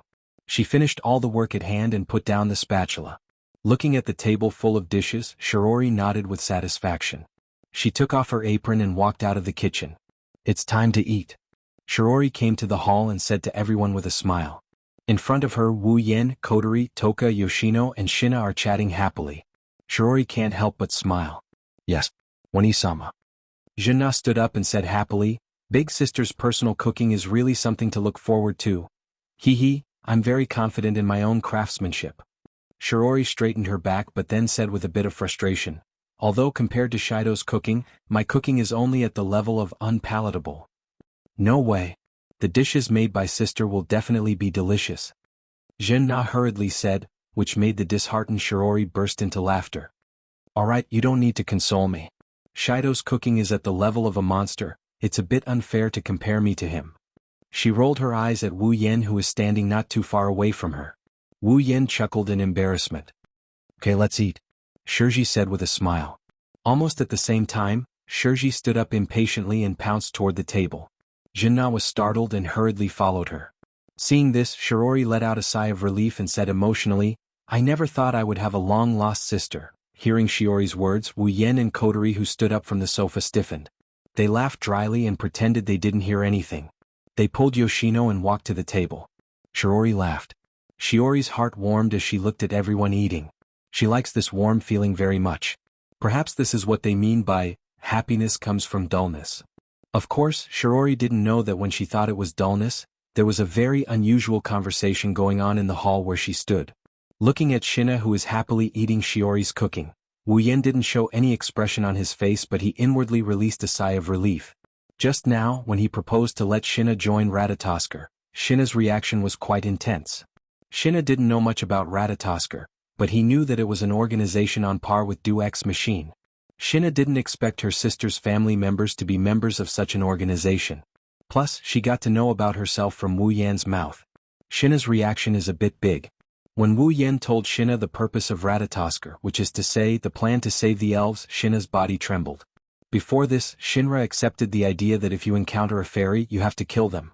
She killed Kurumi so many times that her heart was numb from all the killing. Now Wu Yen wants her to join an organization that saves fairies. Is there anything more laughable than this in the world? Thus, she rejected Wu Yan's invitation. She even made up her mind to never meddle in the affairs of the elves ever again.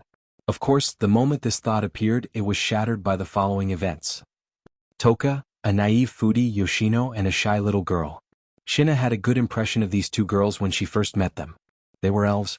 Although they only got along for less than an hour, Zhao Hai could feel that Toka and Yoshino were very friendly towards him. They were also very kind-hearted. These two kind-hearted girls were actually elves just like Kurumi's perverted elf. Elves, aren't they a special species that brings disaster? At this moment, Shina's view of elves was shaken like never before. If they are such elves, should she help them or not?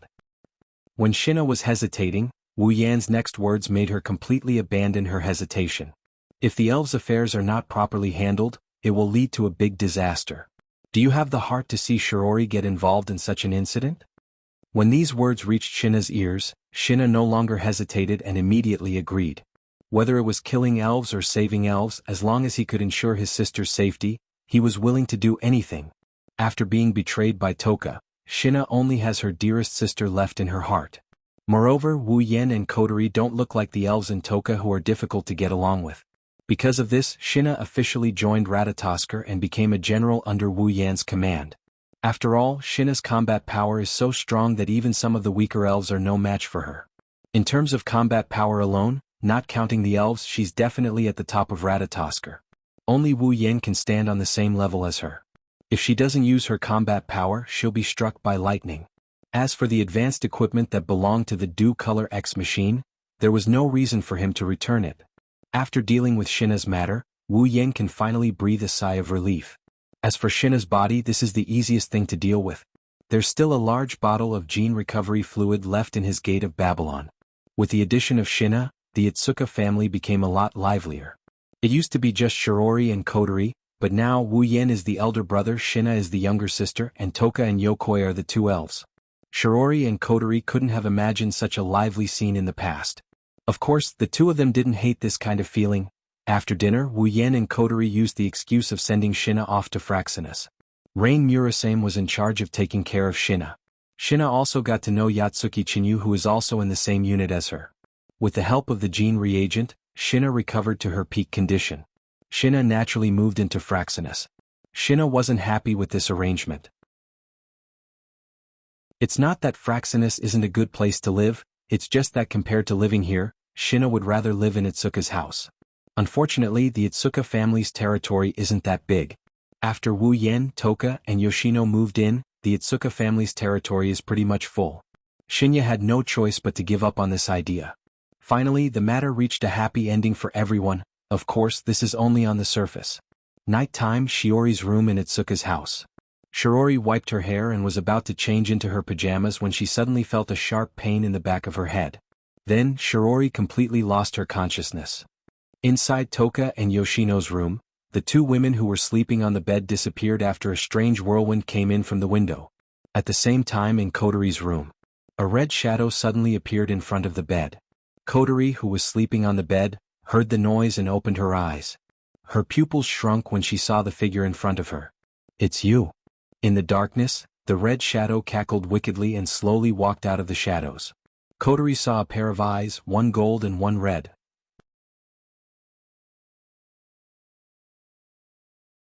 Chapter 471. The next morning, just as dawn broke in Wu Yan's room, Wu Yan opened his eyes and woke up from his sleep. This was simply an incredible thing. Almost everyone who was familiar with Wu Yan knew that Wu Yan's attachment to his bed was almost no less than 3 meals. In the past, if he was not woken up, he would wake up naturally. Otherwise, if there was nothing, Wu Yan would absolutely not get up so early. However, today was different. Sitting up from the bed, Wu Yan glanced at the sky outside the window. It was only a little bright. He touched his chest and frowned deeply. Usually at this time, Wu Yan's sleepiness was even stronger than a pig. If he did not sleep enough, he would only be woken up. However, the current Wu Yan did not have a trace of sleepiness at all, not even a little bit. Just now, Wu Yan, who was still immersed in his sleep, was awakened by a dull feeling for no reason. After waking up, a bad premonition arose in his heart. It was as if he had missed something important. A hint of worry flashed in his wine-red pupils. Wu Yan's face also showed an unresolvable worry. Wu Yan could feel that his abnormal behavior today was definitely not without reason. There must be something. With this thought, the dull feeling in Wu Yan's heart became even stronger. Immediately, Wu Yan directly got up from the bed and walked towards the door. However, just as the door was opened by him, the scene that appeared in front of him made Wu Yan's pair of pupils shrink fiercely. He saw that a layer of dark purple shadow was covering the position of his room door, and it also extended to the floor and the ceiling. It was like a layer of film wrapping his room inside. His heart slowly sank. Wu Yan's face turned ugly. In this situation, coupled with his intuition, even a fool would know that something must have happened. Bang! With a muffled sound, the dark purple film wrapping around Wu Yan's room exploded into little sparks and disappeared into the air. At the same time, Wu Yan's figure flashed out of it. The moment the membrane disappeared, Wu Yan's expression changed. He can feel that there isn't a single trace of life in Itsuka's house. In other words, he's the only one left in Itsuka's house. The bad premonition in his heart completely rushed to Wu Yan's heart. Wu Yan's face turned ugly to the extreme. He suddenly leaped out and arrived at Kotori's room. Kotori. The door was violently opened, and the scene in Kotori's room was imprinted in Wu Yan's eyes. It was exactly the same as Wu Yan's impression of Kotori's room, but Kotori was gone. Wu Yan's face turned gloomy. After leaving Kotori's room, Wu Yan used his speed to the extreme and went to Toka, Yoshino, and Shiori's room. But without exception, there were no familiar figures in these rooms. Not only Kotori but even Toka, Yoshino, and Shiori also disappeared. Combined with the strange film from before and the current phenomenon, there was only one explanation. Kotori and the others were very likely kidnapped. Standing in the middle of the hall, Zhang Tai glanced around the entire Wu He residence. The usual noises in the morning had disappeared completely. The entire Wu He residence was unusually quiet. If someone were to stand in this quiet atmosphere, they would probably lose their mind due to the terrifying pressure that engulfed the entire Wuhi residence. The surrounding air seems to have turned into a solid blood aura, glowing red and floating back and forth in the entire hall. Wu Yan raised his head, his face was terrifyingly gloomy. Bright golden light flashed in his wine-red eyes, murderous intent and ferocious aura swept across his eyes. At this moment, this pair of beautiful eyes turned into the most deadly coldness. Wu Yan's chest heaved up and down as he breathed heavily, forcing himself to calm down. But the anger in his chest couldn't be suppressed at all. The more he suppressed it, the fiercer it rebounded. Until Wu Yan's ear, the wireless headset that he never took off sounded. Only then did the terrifying pressure that pervaded the entire Itsuka house was suppressed. "Sir, can you hear me? Sir." Ling Yin. Wu Yan's entire body trembled. He quickly pressed down on the wireless headset and shouted, "Ling Yin." "It's me." After Wu Yan's voice sounded, Ling Yin's relieved voice sounded from the other side of the wireless headset. "That's great. You finally replied. Ling Yin, what in the world happened? From what you've been saying, it sounds like you've been looking for me. Kotori, Toka, Shirori and the others are all missing. Do you know what's going on? Hurry up and tell me." "Calm down first." Ling Yin's emotionless voice sounded from the other side of the headset, calming down Wu Yan's boundless impatience a little. "Ling Yin, what happened?" "Tashisaki Kurumi." Ling Yin's words caused Wu Yan's expression to change again. "Last night, Tashisaki Kurumi kidnapped Kotori, Toka, Shirori and the others. We received Kotori's distress signal in Fraxinus, but it was cut off as soon as it rang. The only thing we could receive was Tashisaki Kurumi's name. We couldn't contact you, so we thought you were in Tashisaki Kurumi's hands." "Kurumi?" Wu Yan lowered his head, the anger in his heart is rising. No wonder Tashisaki was able to kidnap Kotori and the others without anyone noticing. If it was Kurumi, then it wouldn't be that strange.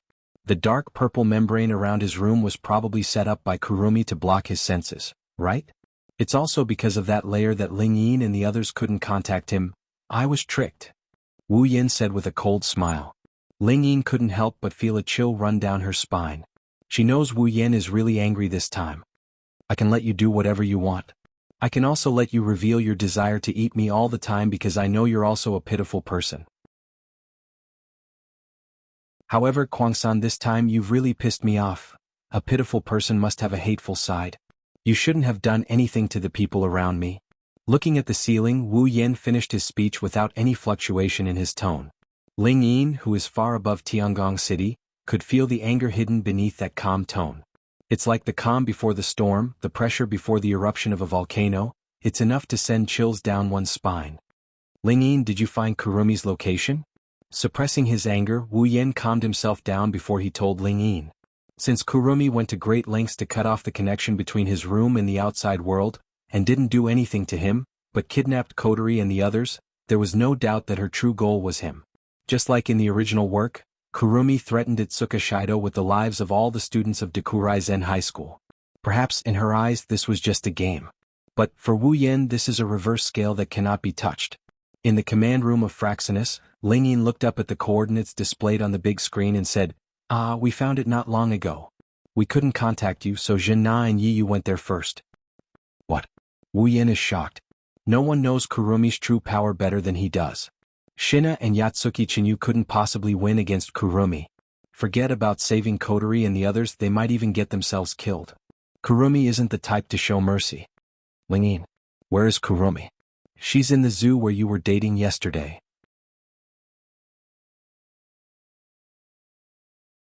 Chapter 472. Heavenly Palace City in a zoo. Today for some reason the people in the zoo had all disappeared. Even the animals had disappeared. The entire zoo was deathly silent. Kurumi is standing in an open space in the zoo. She's wearing a black princess dress. She's looking at the ground with an evil smile. Kotori, Toka, Shirori, and Toka are being grabbed by a pale red arm. They can't move at all. "You've really put in a lot of effort, Tokisaki Kurumi?" Kotori raised her head and looked at Kurumi. Her expression didn't change at all, as if she wasn't the one being held hostage. She didn't seem to care about her own safety. Her tone was filled with mockery. "Despicable. Kurumi." Toka is struggling, she's trying to get rid of the arm that's grabbing her. But the arm that's supposed to be weak is like a vice, it's holding her down. She can't get away. Next to the two, Yoshino shrunk his body in fear and hid behind Toka and Kotori. As for Shirori, she's still unconscious. Kurumi's smile is evil as she watched Toka struggle. It's useless, you've lost your power, you can't get rid of me no matter what. It's better for you to lie down and save your energy. What's your goal? Kotori coldly looked at Kurumi and said, if I'm not mistaken, it's Shido, right? Shido. Toka is shocked, she turned around and yelled at Kurumi, Kurumi? I won't allow you to hurt Shido. Era, Toka-san, you're wrong? Kurumi took 2 steps forward and looked at Toka like a shy little girl. She said, why would I hurt Shido? You won't hurt Shido. Kotori curled her lips and sneered. She didn't say anything, but the disbelief on her face is obvious. You won't understand my feelings for Shirdao. Kurumi touched Toka's cheek and ignored her resistance. She smiled and said, Shirdao is different. For me, Shirdao is the best existence. How can I hurt him? After all, Shirdao is destined to be with me forever. Together forever? Kotori abruptly raised her head. Your so-called forever together is to use the City of Time Eclipse to devour Shido, right? No. Kurumi closed her eyes and said, City of Time Eclipse is used to deal with food. Shido is so great, how can we treat him like food? After saying that, Kwang-san's face turned ferocious as he laughed wildly. I brought you here because I want to eat Shirdao. After all, Shirdao is very disobedient. Toka clenched her teeth and shouted, You really want to hurt Shido? Well, you guys just stay here and watch. Kwang-san tapped her lips and smiled. My date with Shirdao will continue. I want you to witness the moment Shirdao and I become one. Kurumi. Toka roared. Kotori bit her lips, she looked anxious. Yono, who was hiding behind them, started struggling. She's a coward, but she didn't want to let someone hurt Wu Yen. She didn't want to let fear get the better of her. At this time, an illusory flash of light flashed in front of the open space, attracting the attention of everyone present. In that flash of light, 2 figures gradually appeared. It's Shina and Yatsuki Chinyu.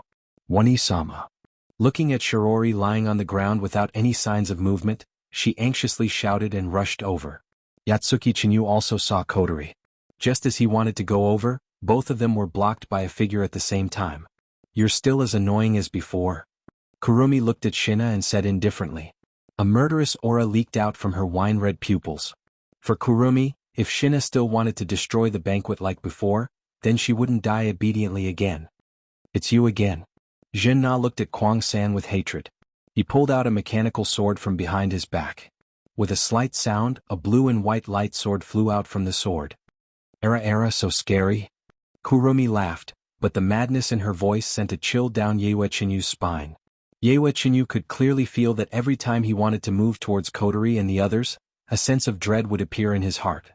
Yatsuki Chinyu knew that Kurumi didn't ignore him at all. If he went to save the commander, he would suffer the most fatal blow. Therefore, Yatsuki Chinyu could only take 2 steps back, raised his sniper rifle and aimed at Kurumi. If he doesn't defeat Kurumi first, he won't be able to save the others. This point, not only Yatsuki Chinyu but also Shina. Seeing the 2's actions, Kwang-san laughed. She laughed so hard that her delicate body trembled. Don't tell me you still think you can kill me like before? Shina didn't say anything, she tightened her grip on her sword. It's different now. When she was still a member of AST, she would never show mercy to Kurumi. But now, she's a member of Ratatosker, she's not going to kill the elves like before, she's going to save them. However, Shina didn't want to be passive. If Kurumi wants to hurt Shirori, then she'll chop off her head like before. Anyway, with Kurumi's previous performance, she won't die. Let them go now. Shina shouted. Let them go. Kurumi looked at Kotori and the others, licked her lips and nodded. Sure, I just need Shido, even though they look delicious. Hearing this, Shina didn't relax her vigilance. Instead, she became even more cautious. Sure enough, Kurumi quickly smiled and said, However, they are the most important guests of this banquet. How can they leave their seats before the banquet is over? Shina and Yatsuki Chinyu's face sank. That's not up to you. Kurumi's shoulders drooped as she once again laughed wildly. Ah, really? Every time you come to disturb me, it's really rude, really rude. But that's good too. Kwang-san smiled. Then, a scarlet blood light flashed in her wine-red eyes, causing her beautiful face to become extremely lustful.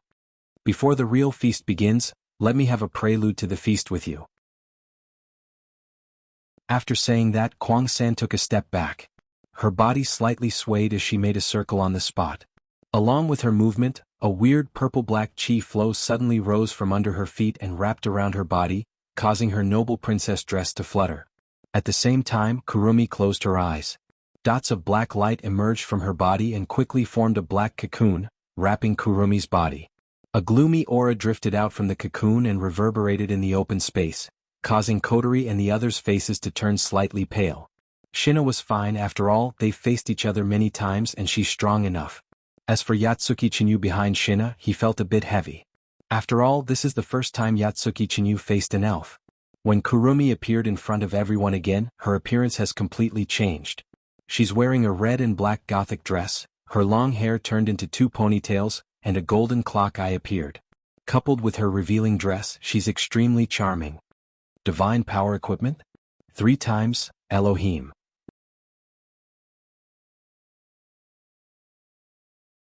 Chapter 474.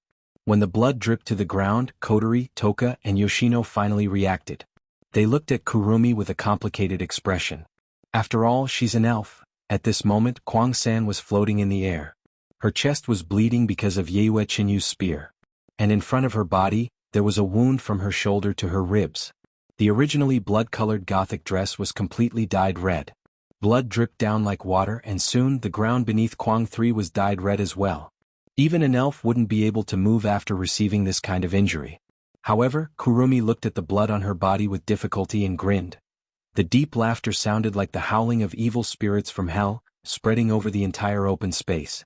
The strange laughter, which was low but extremely harsh, passed into the ears of Jinna, who was still in a chopping posture, causing her to frown. Kwang-san stretched out her hand and touched her body. Scarlet blood stained her hand. She raised it in front of her eyes and looked at it. However, Kwang-san's expression didn't change at all. Instead, it was as if she had seen something amazing. She smiled excitedly. Good job, you guys. Kurumi ignored her bleeding wound and grinned at Shina and Yue Chinyu. She didn't care about it. I didn't expect that after I summoned Zafkiel, you could still beat me up like this. Not bad at all. Hearing Kurumi's words, Jinna and Yue Chinyu's hearts tightened at the same time. They involuntarily clenched their weapons and vigilantly looked at Kurumi, who was fatally injured. They could feel that at this moment, Kurumi seemed to be different. But Kurumi raised her head, her wine-red eyes flashed with a terrifying light. Then she raised her rifle and shot at Shina, sending him flying again. That's not enough to meddle in my and Shidao's banquet. It's not enough. Jinna didn't expect that Kwang-san could still move after suffering such an injury. In a hurry, he was caught off guard and fell in front of Yue Chinyu. When Jinna stabilized his body and looked up at Kwang-san in the air, Kwang-san had already made a new move. Ignoring the bleeding wound in front of her, Kwang-san spread out her hands. Along with her movement, the illusory wheel on the huge clock behind her also sped up. Bullet of 4-inch on the huge clock, the number, 4, suddenly lit up, black and red airflow rolled out and flowed into the pistol in Kurumi's hand. She didn't even think about it, she pressed the pistol against her temple and pulled the trigger. With a gunshot, the bleeding wound on Kurumi's body began to heal at a speed visible to the naked eye. Even the bullet wound on her chest slowly disappeared with the gunshot. In the end, Kurumi's body, even her broken gothic dress, became intact. Seeing this, everyone on the ground couldn't help but bite their lips. Even Kotori and Yue Chinyu, who saw the battle between Wu Yen and Kurumi on the big screen in the command room of Fraxinus, had the same feeling. At this moment, everyone on the scene had the same feeling, that is, this is going to be tricky. Bullet of 1, the familiar sound echoed. Shinya and Yue Chinyu, who have already seen the bullet of 1, already had a change in expression. Shinya yelled and crouched down, the armor on his body emitted a green light, and then a green crystal barrier like a hornet's nest covered Shinya's body. Almost at the same time, a black bullet hit the green barrier, causing a ripple. Kurumi appeared next to Shinya and shot again, shattering the crystal barrier. The barrier was shattered, but Shinya didn't retreat. Instead, his lightsaber pierced through the sky and pierced towards Kurumi. Clang! A short pistol was pressed against the front end of the light sword, blocking the attack of the light sword. The crisp sound of weapons clashing rang out, and a huge force was transmitted from the weapons of both sides to each other, causing both sides to separate. Hee hee. Kurumi giggled, and the number 7 on the huge clock behind her lit up. Black and red airflow flowed into her rifle, and Kurumi raised it towards the retreating Shinya. Bullet of 7 Zain. The black bullet hit Shinya, making her heart tremble. She didn't forget the consequence of being hit by the bullet of 17. If not for Yayue Qinyu's help, she would have been defeated long ago. Therefore, after making sure that she couldn't dodge the bullet, she directly waved her lightsaber and chopped the bullet of 17. However, when the black bullet broke, another black bullet passed through the lightsaber in Shinya's hand and hit her body. Shinya didn't even have time to react. The transparent black barrier shrouded her and froze her movement. Oh no! Yayue Qinyu was shocked. He didn't care about anything else and aimed his sniper rifle at Kwang San. However, just as Yayue Qinyu was about to pull the trigger, a voice came from behind. It shocked him. Where are you looking? Evil laughter came from behind Yayue Qinyu, and in the next second a gunshot sounded, and Yayue Qinyu felt a sharp pain in his back. This. Yayue Qinyu knelt on the ground. There was a bloody hole on his back. Blood has stained his clothes. Yayue Qinyu turned his head. He saw Kurumi's familiar dark red figure, and a clear mocking smile. Yayue Qinyu's forehead was covered in cold sweat, his hand on the ground, gasping for breath. He looked at Kurumi in front of him and Shinya. He bitterly smiled. Lei Feng? At the same time, several gunshots sounded from Shinya's side, and then Shinya fell to the ground after Yayue Qinyu. Shinya and Yayue Qinyu, who had the absolute advantage in the blink of an eye, collapsed to the ground. It's over? The two Kwangsons said in unison. They even raised their rifles and pointed them at the space between the two people's eyebrows. Shinya. Yayue. Tasheng's voice trembled. She desperately struggled. Damn it. Kotori cut off the red glow on her body and glanced at her arm. She then glanced at the sealing bracelet in her hand. If it was possible, Kotori would like to release her power. That way, Kotori is confident she can defeat Kurumi. But reality was cruel. Kotori in this world wasn't the original Kotori. She could retrieve her power whenever she wanted. Without the permission of the other pair of sealing bracelets, Kotori would never be able to retrieve her power for the rest of her life. The problem is, the pair of sealing bracelets doesn't exist, at least for now. If Tasheng and the others. Kotori looked at Tasheng and Yoshino. They are powerless, they can't break the seal either.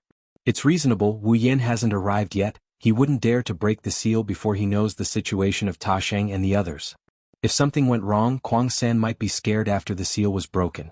Kwang San might even make the first move to gain the upper hand. Those glowing red arms weren't just capable of grabbing people. Are we just going to watch? Kotori's face is gloomy. She turned to look at Shinya and Yayue Qinyu, who are struggling to get up. Kotori shouted, Oni-ai-chan. Boom. The moment Kotori shouted, an orange beam fell from the sky. It hit Kurumi in front of Yayue Qinyu.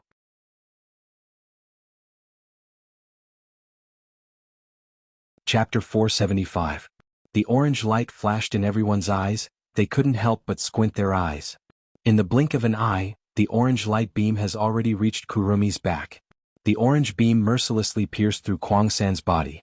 It went through his back and came out of his chest, tearing a bloody hole in his body like it was made of rotten wood. Then, in the sky, a red lotus fire pillar appeared out of thin air, following the path of the orange light beam. Under everyone's gaze, it fell on Kwang San, whose body had been pierced by the orange light beam. Kwang San, who was in front of Yayue Qinyu, did not have time to realize what kind of attack he had suffered. Under the red lotus fire pillar, he turned into ashes. Oni-ai-chan. Kotori looked up at the sky in surprise. She didn't recognize the orange light beam because she never saw it before, but the red lotus fire, in her memory, only one person can use it. Hearing Kotori's cry, Toka, Yoshino, Yatsuki, and Shina also showed a surprised expression. Even Kurumi looked up with joy, looking at the direction of the light beam and the fire pillar falling down. In everyone's eyes, a figure was floating in the sky. He stood in the void and walked down step by step as if he was walking on flat ground. His full appearance was exposed to everyone's eyes. His black clothes fluttered with the wind. Under the gentle breeze, a whistling sound reverberated. His hand held a light sword that was filled with a scorching hot and ancient aura. He slowly walked down from the sky in this manner. His figure slowly revealed itself. A face that was as calm as an ancient well, but contained an unusual pressure, also appeared in front of everyone's eyes. Shido, brother Shido. Toka and Yoshino couldn't help but call out. Their voices were full of joy, as if the appearance of this person can solve all problems. Captain. Shina, Yatsuki, and Shina also endured the pain all over their body, looked up at the figure in the sky. Have to say, Wu Yan's appearance is really reassuring. Kurumi let out a soft cry, looked at Wu Yan and smiled sweetly. Shidao, you're finally here. In midair, Wu Yan's wine-red eyes swept across the ground. He didn't even look at Kurumi. Instead, he looked at Kotori, Toka, Shirori, and Toka. After making sure that the four women were safe, Wu Yan felt relieved.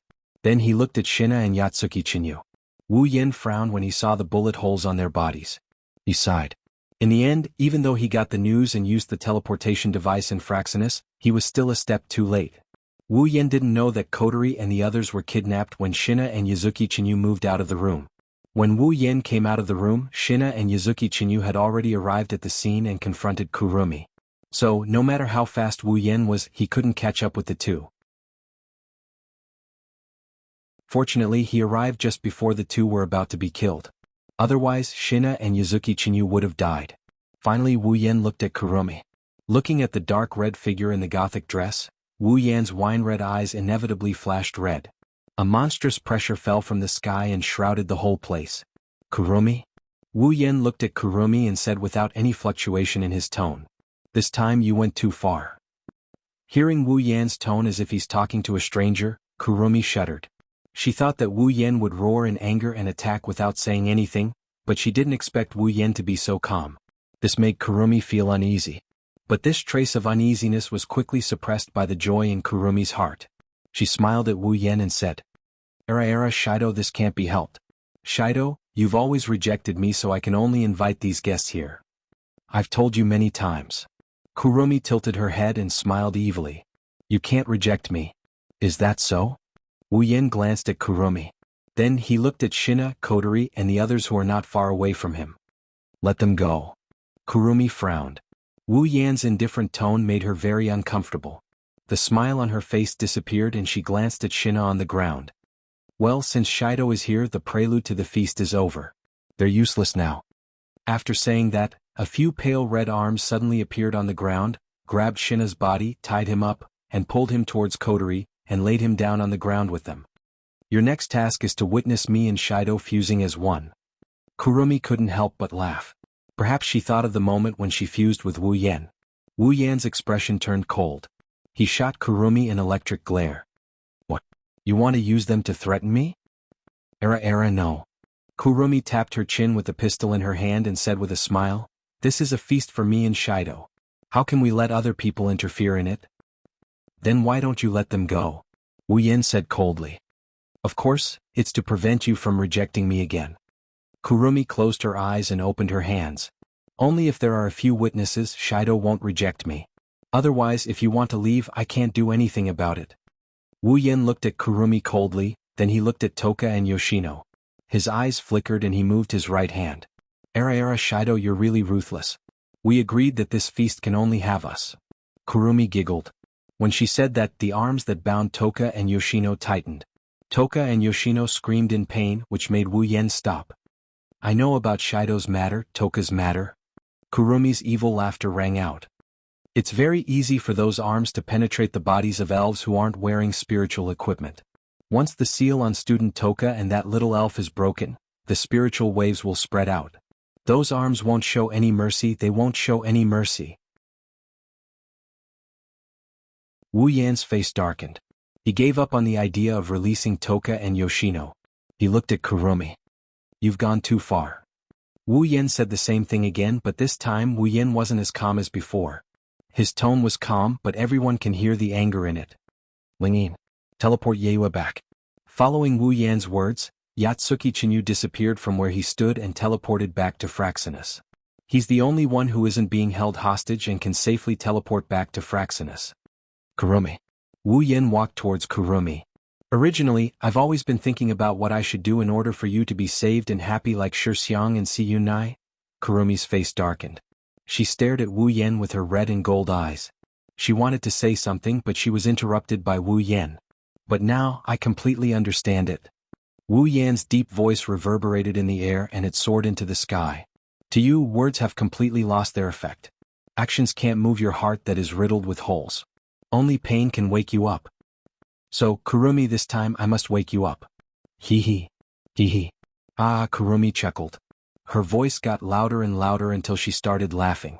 Above her left eye, the eye of the clock started spinning. The battle was about to start.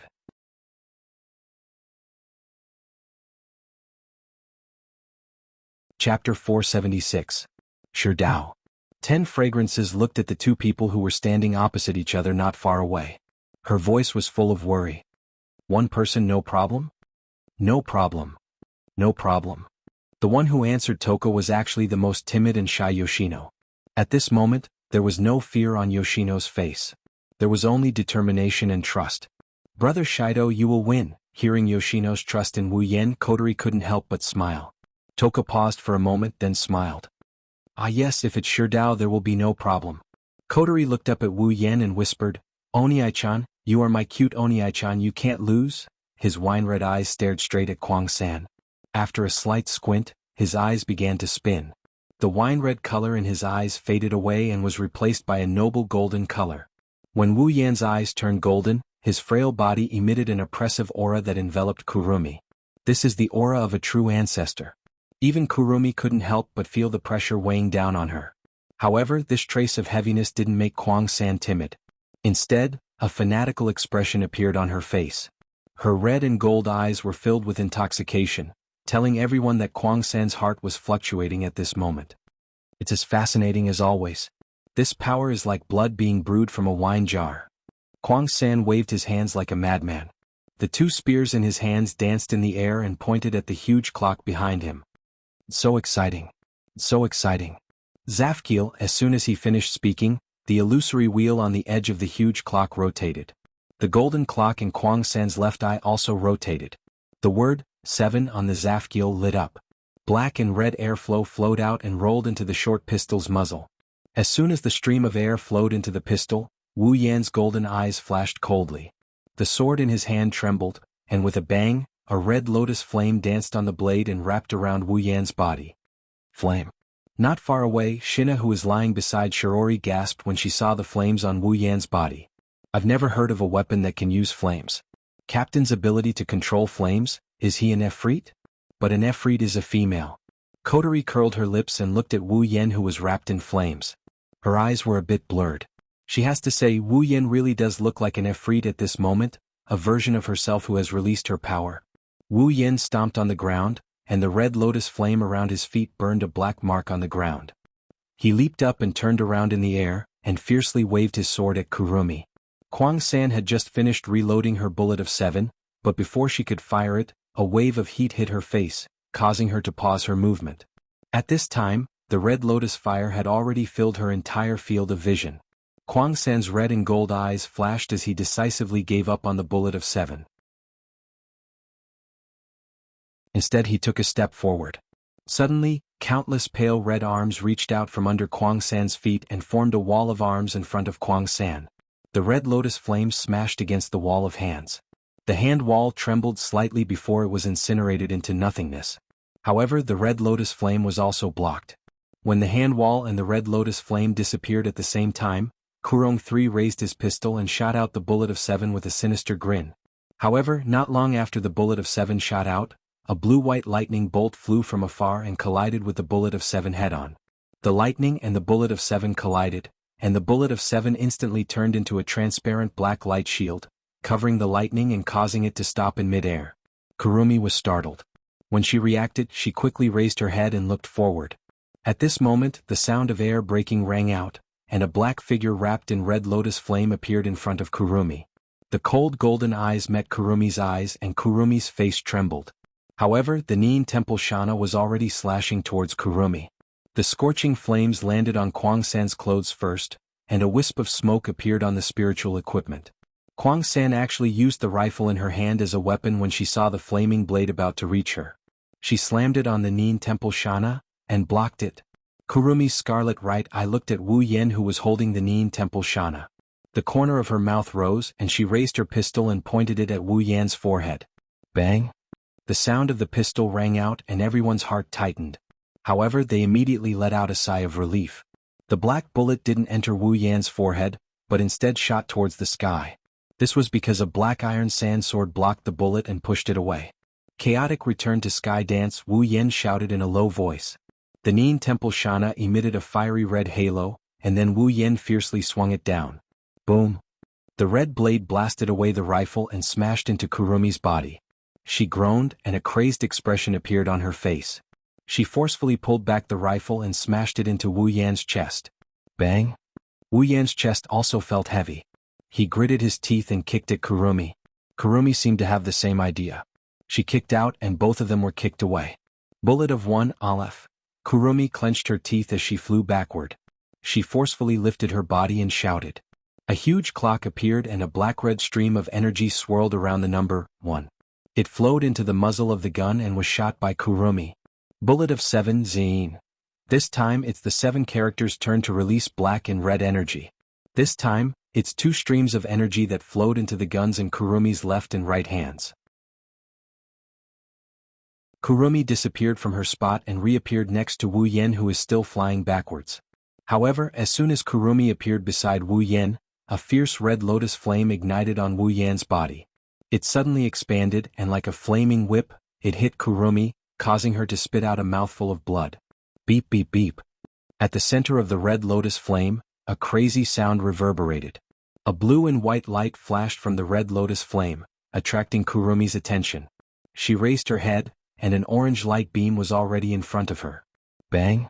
Just as the orange light beam was about to hit Kurumi, she fired the bullet of 7 Zine from her handgun. The orange light beam stopped in midair. Then Kurumi swept her gaze towards the center of the red lotus flame and fired the bullet of 7 Zine from her rifle. The red lotus flame was covered by a transparent black shield. The flames that were originally burning slowly inside were all frozen like a painting. At the edge of the transparent black shield, Wu Yan brushed past the shield and flashed out of the flames, dodging the attack of the bullet of 7 Zine. Suddenly, a pale red arm shot out from the ground in front of Wu Yan. The long arm swung towards Wu Yan from the side and sent Wu Yan flying. At this time only 10 seconds had passed since the start of the battle. In 10 seconds the battle between the two sides was fierce.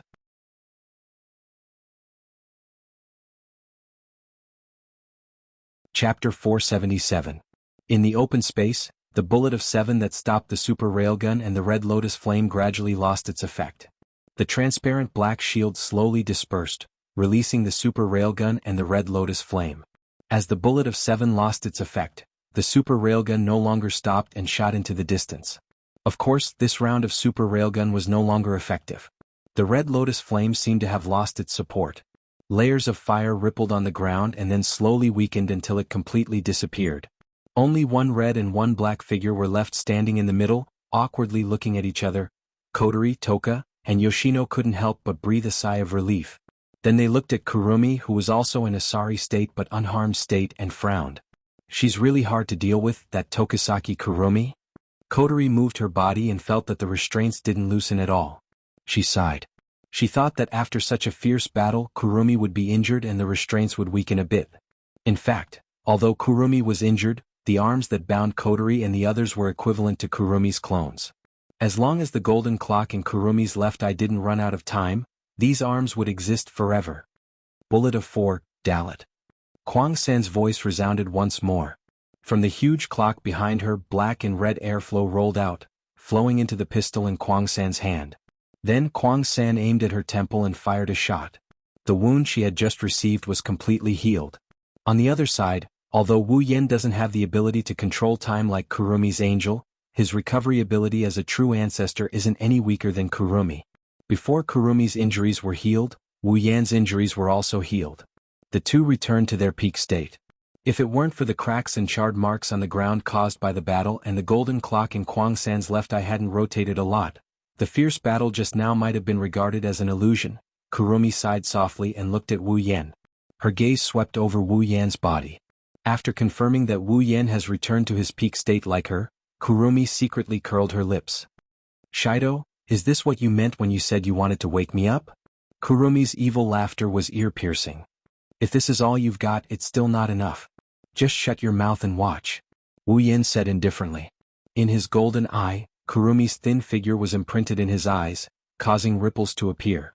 With the ability of Zafgil, Kurumi could recover from her injuries and increase her speed.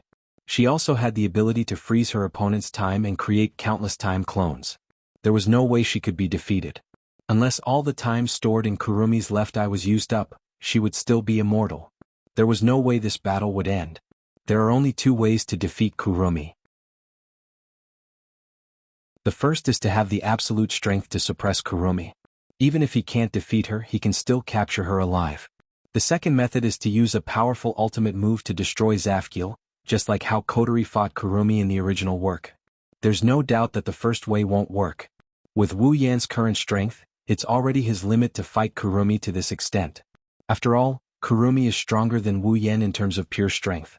Therefore, to defeat Kurumi, there's only one way. Using a powerful ultimate move to destroy the Zafkiel. Thinking about this, Wu Yan started struggling. He has a lot of tricks up his sleeves, but the only one strong enough to take down Zafkiel is Lightning Fall. However, Lightning Fall is too slow to cast. Against a fairy who can control time, it's not going to work. Of course, it's not that Wu Yan has no other way.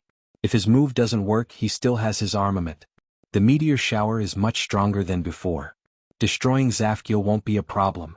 Meteor shower is strong, but it's too strong. Wu Yan is afraid that when Zafkiel is destroyed, Kurumi will get caught up in the shockwaves and die without leaving a trace behind. Therefore, neither of the two ways will work. Wu Yan's heart was racing. The more he thought about it, the more helpless he felt. Kurumi's strength isn't the strongest among the fairies, but she's definitely the strongest when it comes to toughness and survivability. Therefore, Wu Yan didn't know what to do. Wu Yan's golden eyes narrowed slightly. He exhaled lightly and his expression became serious. The only thing he can do now is to use all of his abilities and the infinite martial arts to come up with a strange move. Wu Yan slowly separated his feet and looked at Kurumi from afar. He reached out a hand and snapped his fingers. The next moment, countless crimson spatial ripples reverberated. However, they didn't reverberate behind Wu Yan. Instead, they reverberated around Kurumi. The crimson spatial ripples directly surrounded Kurumi. Her pupils shrank. At the same time, iron sand swords shot out from the spatial ripples and pierced through the sky towards Kurumi. Aleph, the iron sand swords shot towards Kurumi from all directions. She quickly used the Aleph and escaped with an unparalleled speed. She dodged the iron sand swords and the iron sand swords violently hit the place where she was standing, turning that area into powder. Not far away, Kwang San's figure appeared. Seeing the place where he stood a moment ago turn into ruins, Kwang San's expression couldn't help but change. But shortly after, a large number of scarlet spatial ripples flashed once again. This time they didn't surround Kwang San. Instead, they fluctuated on the ground. Countless iron sand swords flew out from the ground and soared into the sky. Ah! The iron sand sword cut through Kwang San's body, leaving countless wounds on her soft white skin. This was the result of Kwang San dodging in time. If she didn't do anything, she would have been pierced by the iron sand sword. Kurumi endured the pain in her body and raised her pistols. She was about to use the dalet to heal her injuries when a crimson light flashed in her line of sight. Kurumi's expression changed drastically. The crimson spatial ripples fluctuated behind Wu Yan. But what came out of the spatial ripples weren't iron sand swords, but the most basic iron sand. The iron sand surged in the spatial ripples and formed black cannon muzzles that stretched out from the spatial ripples. Standing in front of the countless iron sand cannon muzzles, Wu Yan's body suddenly flashed with a strong electric light. Then Wu Yan shouted and used the Electromancer's ability to channel all the electric current into the iron sand cannon muzzles that stretched out from the Gate of Babylon. As the electric current flowed into the iron sand cannon muzzles, the iron sand cannon muzzles flashed with a strange blue and white light that became stronger and stronger. Soon, all of the iron sand cannon muzzles lit up with blue and white light. Extreme impact. Wu Yan stretched out his hands and huge blue and white light beams shot out from the iron sand cannon muzzles. With an unimaginable speed, they shot towards the shocked Kurumi. Boom! The explosion resounded through the world.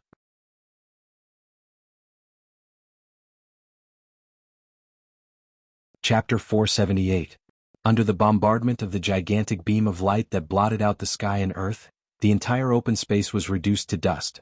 The surrounding rocky ground was also reduced to rubble, carried away by the huge impact, flying into the distance. Between heaven and earth, blue and white had already become the only colors. The earth-shattering boom resounded through Tianfei, and even the white clouds in the sky were blown away. Kotori, Toka, Yoshino, and Shina, who were closest to the beam, were already shedding tears due to the dazzling blue-white light. The four girls quickly closed their eyes. The shockwaves from the beam also swept over, causing them to cry out in shock. If it weren't for those pale red glowing arms restraining them with their weak weight, they would have been blown away long ago. However, the light was too dazzling and they could close their eyes. Their weight was lighter and their pale arms could be fixed. However, when the earth-shattering sound rang out, the four girls had no hands to cover their ears.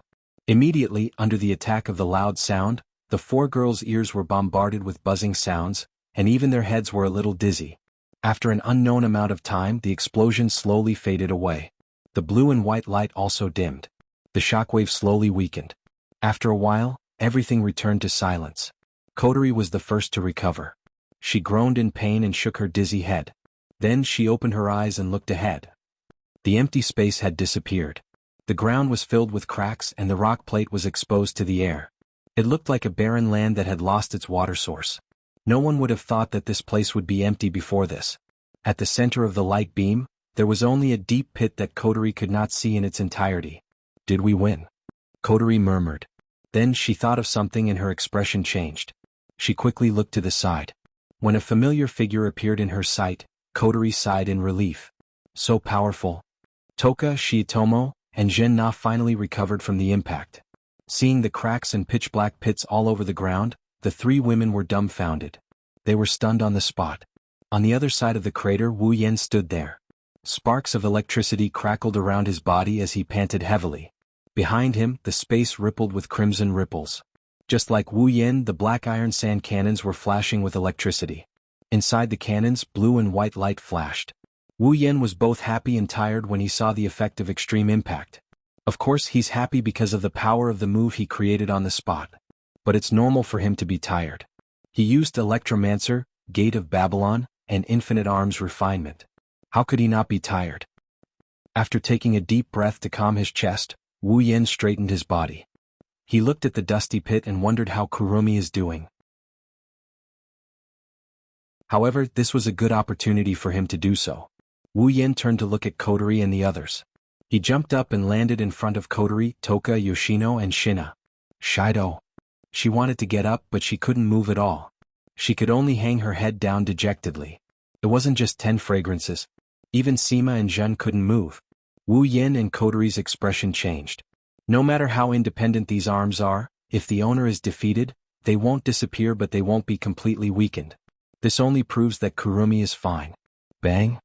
Almost as soon as this thought appeared in his mind, Wu Yen heard the sound of something breaking through the air. Wu Yan's expression turned ugly. He didn't need to guess to know that Kurumi hasn't been defeated yet.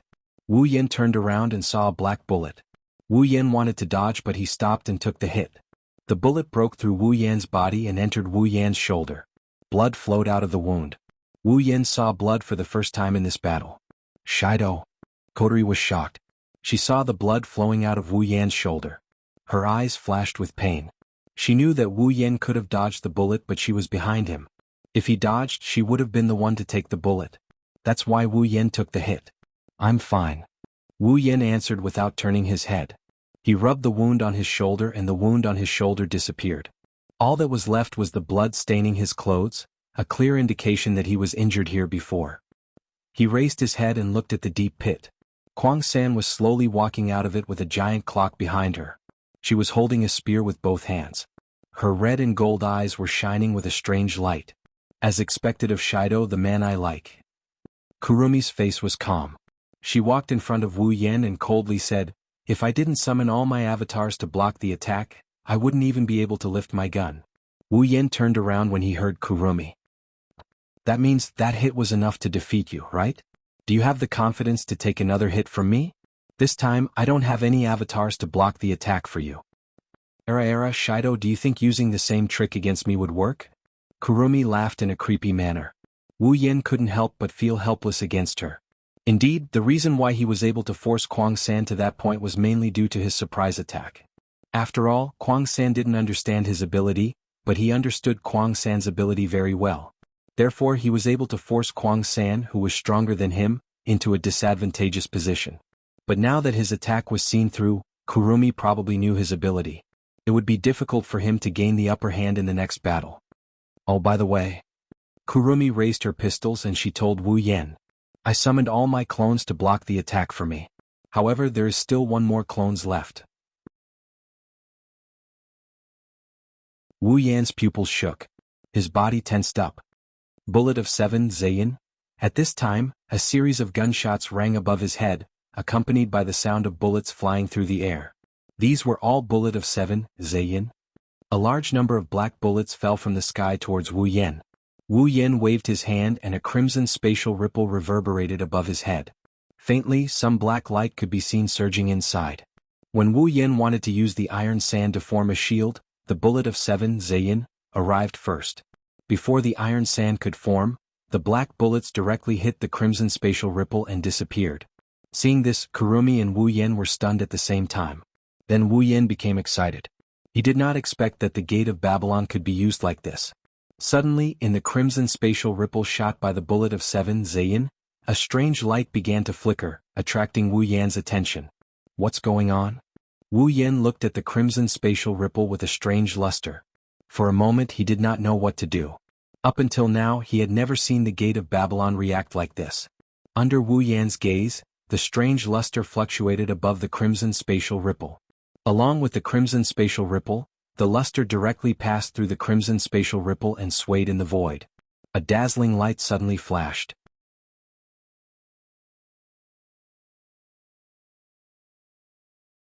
Chapter 479.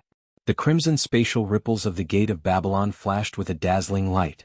The Gate of Babylon in the void was like a glowing lake with ripples, illuminating the entire space as if it was daytime. Everyone involuntarily closed their eyes. Wu Yan, who was closest to the Gate of Babylon, raised his arm in front of himself. The sudden change made him forget how to react for a moment. When he realized that there might be danger and wanted to turn back to protect Kotori and the others, a roar sounded in his mind, making his mind go blank. The world suddenly became quiet. The crimson spatial ripples of the Gate of Babylon shook violently. A strange aura shrouded the entire space. White light shone in every corner, completely covering the space in a single color.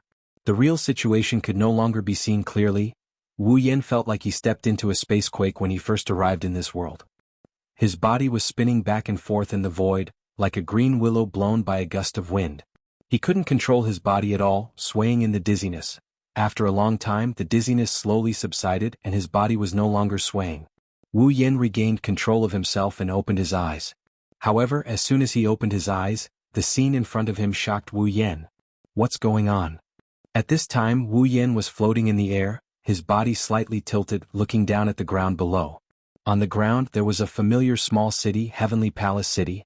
However, on the ground, the tranquil and serene scenery of Heavenly Palace City had long disappeared. Instead, it was replaced by a sea of fiery red. All the buildings were burning and burning in this sea of fire. Heavenly Palace City is on fire? Wu Yan stared blankly at the sea of fire below. Everything in his field of vision was fiery red. People kept running out of the buildings and then fled to the side of the street. For a time, the sky above Heavenly Palace City was full of screams and cries. Could it be caused by the Gate of Babylon? Wu Yan's face was slightly pale. If the fire in Heavenly Palace City was caused by the Gate of Babylon, then his sin was really big. Where's Kurumi? Kotori? Where did everyone go?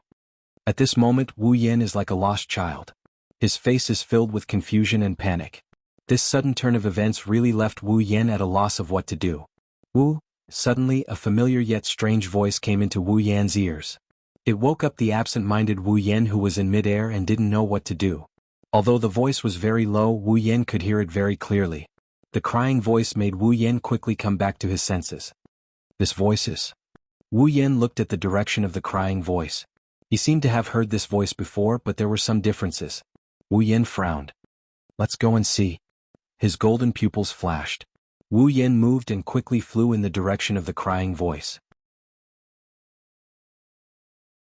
As the crying voice became clearer and clearer, the fire below also became bigger and bigger. Looking at the buildings struggling in the sea of fire, Wu Yan, who saw the scene below from the sky, flashed a light in his mind. Tiangong City in the sea of fire? He felt that he had seen it somewhere before. His figure was like an arrow leaving the bow, cutting through the sky and rushing in the direction of the sound. The sound was getting closer and closer. At a certain moment, Wu Yan's figure suddenly stopped. Looking down, his golden pupils shrank to the size of a needle tip. A look of disbelief appeared on his face. On the ground, inside a building, the flames burned fiercely on all sides of the building, turning everything into ashes. Some fixed objects couldn't withstand the burning of the fire and collapsed to the ground. In the center of the flames, a small figure sat in it, covering her face and crying. The figure was wearing a feather-like kimono. It was mostly white with red and light pink silk was gently embellished on the feather-like kimono.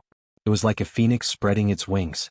A white ribbon passed through both sides of the feather-like kimono.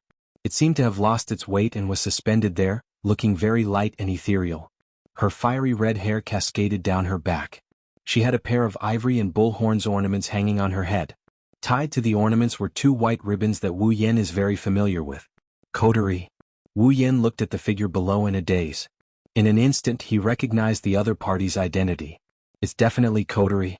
And it's Coterie who has turned into an elf. However, the Coterie who was crying in the sea of fire, not only has she turned into an elf, her figure has also shrunk a lot. How? His brain seemed to have crashed. Wu Yan couldn't react at all. He really didn't expect that after a burst of light and a rotation of the sky and earth, everything would change so much. Tiangong City became a sea of fire, Coterie entered the elf state, and her figure shrunk a lot. It's like she's rejuvenated. She's rejuvenated. When this term flashed through his mind, the idea that flashed through his mind once more. Wu Yan, who was at a loss for what to do, his expression gradually turned serious. In the sea of fire in Tiangong City, the elf Coterie is crying in the center of the fire. Isn't this the scene in the original work 5 years ago, when Coterie turned into an elf and her power went out of control, causing the fire in Tiangong City? Did I travel back in time to 5 years ago when Coterie became an elf? Recalling the strange phenomenon that appeared in the Gate of Babylon, the strange experience he had before, and the fact that he had seen it before in the original work, Wu Yan became more and more certain of his guess. Is it because of the collision between my Gate of Babylon and Kurumi's Bullet of 7? That's the truth. As we all know, Kurumi's angel has the ability to control time, while the Gate of Babylon is a space-type item. Not long ago, Kurumi used Bullet of 7 in an attempt to freeze Wu Yan's time and defeat him. At that time, Wu Yan couldn't evade the attack because Coterie and the others were behind him. He had no choice but to use Gate of Babylon to defend himself with the iron sand. However, Kwang 3's attack was a surprise attack. The Gate of Babylon was activated in a hurry, and before the iron sand could form, it was attacked by the Bullet of 7. When the Bullet of 7 collided with the space-type Gate of Babylon, the space-type Gate of Babylon collided with the space-type Gate of Babylon. The friction between the space-type Gate of Babylon and the space-type Gate of Babylon caused the strange phenomenon that appeared. Originally, the collision between the Bullet of 7 and the Gate of Babylon would only cause a small phenomenon due to the nature of the space-type Gate of Babylon. However, Wu Yan's Gate of Babylon also had the space-type Gate of Babylon. When the space-type Gate of Babylon collided with the space-type Gate of Babylon, the strange ripple swept across the Gate of Babylon and touched the space-type Gate of Babylon. The space-type Gate of Babylon fluctuated, causing the strange phenomenon to materialize. Time and space power materialized and the space-time force rushed out of the Gate of Babylon and hit Wu Yan, sending him back to 5 years ago.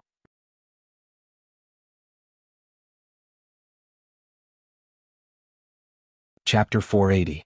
It had to be said that this was a coincidence that would never happen a second time. The phenomenon caused by the collision of time and space might have involved other factors.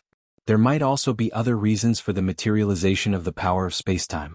Even if it was a fixed reaction, it would not be able to teleport people to such a suitable time. Floating in the air, Wu Yan looked down at the crying Coterie, his heart aching a little. Coterie was just an ordinary little girl before this. It's already a miracle that she wasn't scared out of her wits. Coterie should be terrified right now. Sighing, Wu Yan looked down at Coterie with his golden eyes. He pondered for a moment, reached out a finger and pulled the system projection out of thin air. Wu Yan tapped on it again and again. Soon a pair of white and red bracelets appeared in the air. Wu Yan held the bracelets in front of him. They're the sealing bracelets. So, this is how it all started. Wu Yan shook his head and he laughed. Now he finally understood the reason behind everything. No wonder Coterie was wearing the sealing bracelets when they met for the first time. No wonder Coterie would recognize the bracelets and invite him to join Ratatoskr.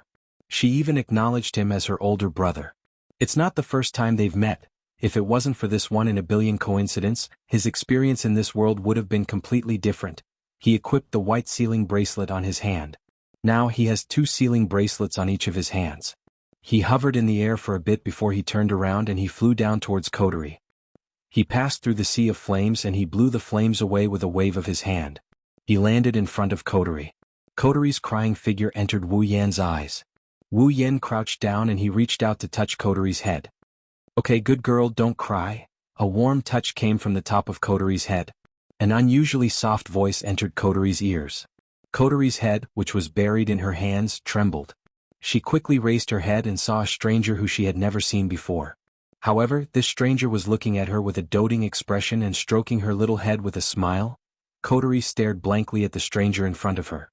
His gentle face was illuminated by the firelight, making it impossible for Kotori to see his face clearly. She could only vaguely feel his warm gaze on her.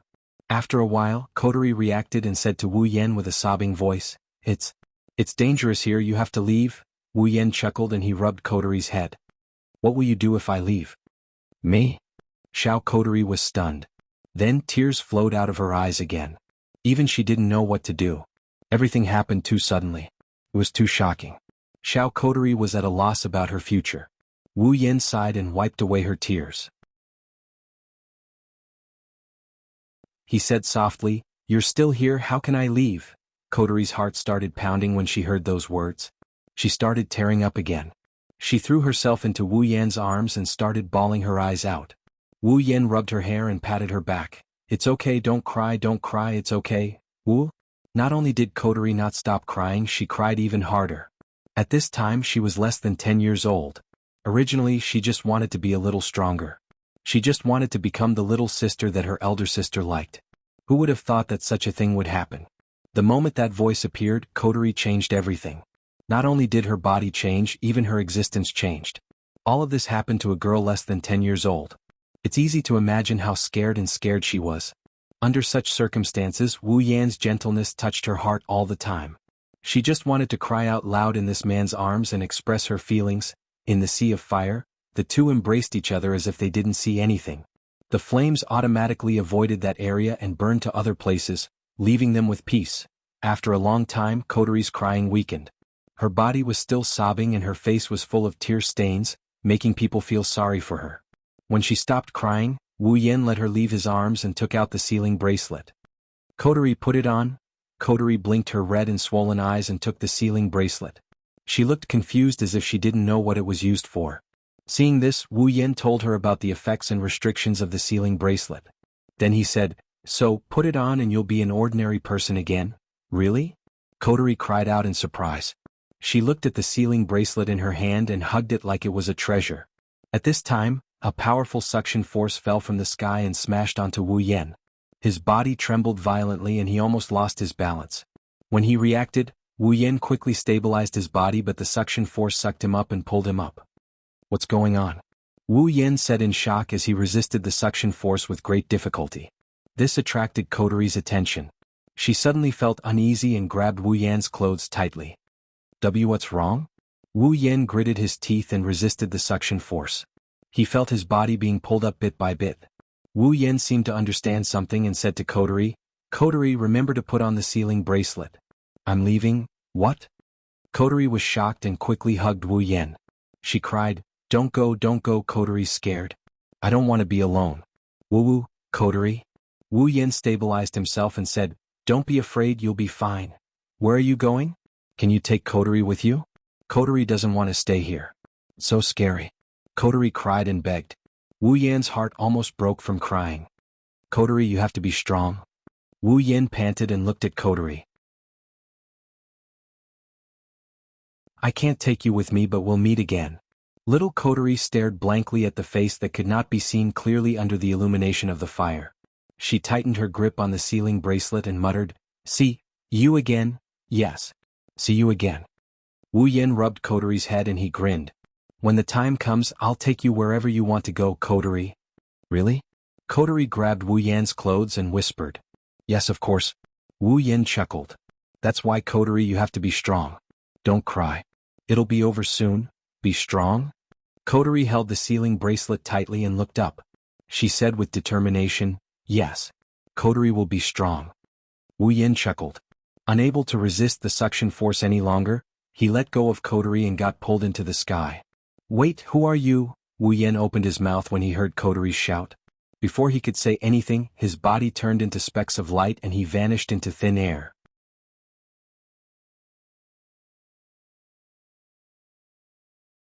Chapter 481. In the open space, the white light that illuminated the entire area seemed to have completed a certain task. It slowly dimmed down and released the area that it had covered. It flowed away like a tide. It wasn't until the white light completely disappeared that the situation in the open space was exposed to the sunlight again. Inside, Kotori, Toka, Shirori, and Shirori were still lying on the ground, being grabbed by the pale red hand. Kurumi was holding her spear in front of her, her eyes were tightly closed. Everything was exactly the same as before the white light covered the open space. Only Wu Yen is half kneeling on the ground, gasping for breath. His golden eyes are a bit absent-minded, his face is a bit pale, it seems like he experienced something. "I'm back?" Taking a deep breath, Wu Yen calmed his heaving chest and looked around. The familiar scenery appeared again, the familiar figures appeared again. Everything is the same as before, as if nothing happened. Wu Yen touched his wrist, he felt a sealing bracelet on it. Wu Yen sighed in relief, he confirmed that what he experienced wasn't an illusion. Era, Shido, why didn't you attack just now?" Kurumi put down her hand and smiled at Wu Yen. "Don't tell me Shido was blinded by his own technique? It's not like you at all." Wu Yen looked at Kurumi, he didn't know whether to laugh or cry. Kurumi thought that the white light was his own technique? Standing up from the ground, Wu Yen looked at Kurumi with his golden eyes. "Well, you can say that." Kurumi paused, she looked at Wu Yen's smiling face and frowned. This is the first time Wu Yen smiled since he appeared. "It seems like Shido is in a good mood. He was angry because I invited those people to the feast, right?" Kurumi's mouth curved into an evil smile. "Is Shirdao no longer angry at me?" "Well, you can say that." The same words and the same expression made the smile on Kurumi's face slowly disappear. She frowned, but then she relaxed again. Her intuition told her that something was wrong. Wu Yen glanced at Kurumi with a smile, then he looked back at Kotori, who was lying on the ground and the sealing bracelet in her hand. His eyes were full of joy and tenderness. "See, we meet again, Kotori." No one heard Wu Yan's whisper, but Kotori, who was closest to Wu Yen, heard it clearly. Her body shook, she looked up at Wu Yen. Kotori looked at Wu Yan's smiling face, her mind drifted back to 5 years ago, the person who comforted her, accepted her, and saved her in the fire. The person who floated in the air, and the person who wore the sealing bracelet in her eye sockets. The blurry face that held her in his arms slowly overlapped with the familiar face in front of her eyes. Tears appeared in Kotori's eyes, but they quickly disappeared. She showed a sweet smile and said with a trembling voice, "Yes, we finally meet again." Since the first time she saw Wu Yen and recognized the sealing bracelet in his hand, Kotori has wanted to say this to Wu Yen countless times, but he doesn't seem to recognize her at all, he doesn't look like he's faking it, so Kotori dispelled the thought again and again. Her intuition told her that the person who brought her light in the fire of despair must have a reason for not recognizing her. That's how she comforted herself. Now, even though he didn't know what had happened, the words that he had hidden for 5 years had finally reached the ears of its rightful owner. And he had also received the words that he had been waiting for 5 years. Kotori felt it was all worth it. Wu Yen saw Kotori's reaction, he shook his head with a smile. He glanced at the black ribbon on Kotori's head and chuckled, "You've become very strong." Kotori nodded indifferently, she didn't seem to care about Wu Yan's praise. Of course, from her red eyes flashing with joy, she didn't really care. Everyone looked at Wu Yen and Kotori, who are having a weird conversation with each other.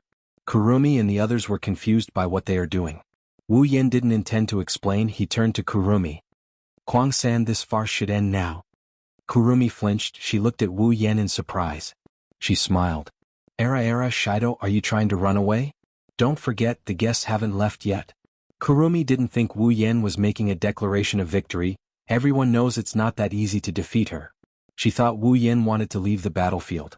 But the truth is the opposite, Wu Yen is making a declaration of victory. It's time to end this. Raising one of his hands, Wu Yan's voice spread to every corner of the field. Everyone's eyes fell on him. "Kotori." Wu Yen put his hand in front of his chest and he shouted at Kotori. Kotori flinched for a moment before she thought of something else. She grinned in delight. "Seal. Release." Wu Yen raised his hand and the white sealing bracelet on his wrist shone brightly. The red runes around the white sealing bracelet slowly faded away until they disappeared. At the same time, Kotori, who was lying on the ground behind Wu Yen, shuddered violently. The red sealing bracelet on her wrist glowed with a bright light. An indescribable power emerged from the deepest part of Kotori's body. As if freed, it circled around Kotori's body before flowing into the sealing ring. As the power left Kotori's body, a familiar ripple emerged from Kotori's body. Psychic waves. Kurumi looked at Kotori in shock. She didn't expect the little girl she thought was just a normal human to be an elf. What's more important is that Wu Yan undid the seal on the opponent's fairy power. Shido, you. Kurumi looked at Wu Yan in shock. You allowed her to regain her elf power? Wu Yan ignored Kurumi and looked at Kotori behind him. Kotori lowered her head, her red ponytails fluttered. She released a scorching aura. Finally, I can get rid of these annoying hands. Kotori said softly. She raised her head, a red light flashed in her red eyes. Kwang San suppressed the shock in his heart and snorted coldly. Shido, I didn't expect you to break the rules of the banquet. Since that's the case, I'll make her pay. As soon as Kurumi finished her sentence, the pale red arms wrapped around Kotori seemed to have realized that Kotori was gradually regaining her strength. Then, under everyone's gaze, all the arms stabbed down viciously into Kotori, who was about to regain her spirit power. Several clear tearing sounds were heard. The glowing red arms pierced into Kotori's body in the blink of an eye, causing a wave of blood. Kotori! Toka, Yoshino and Shina screamed.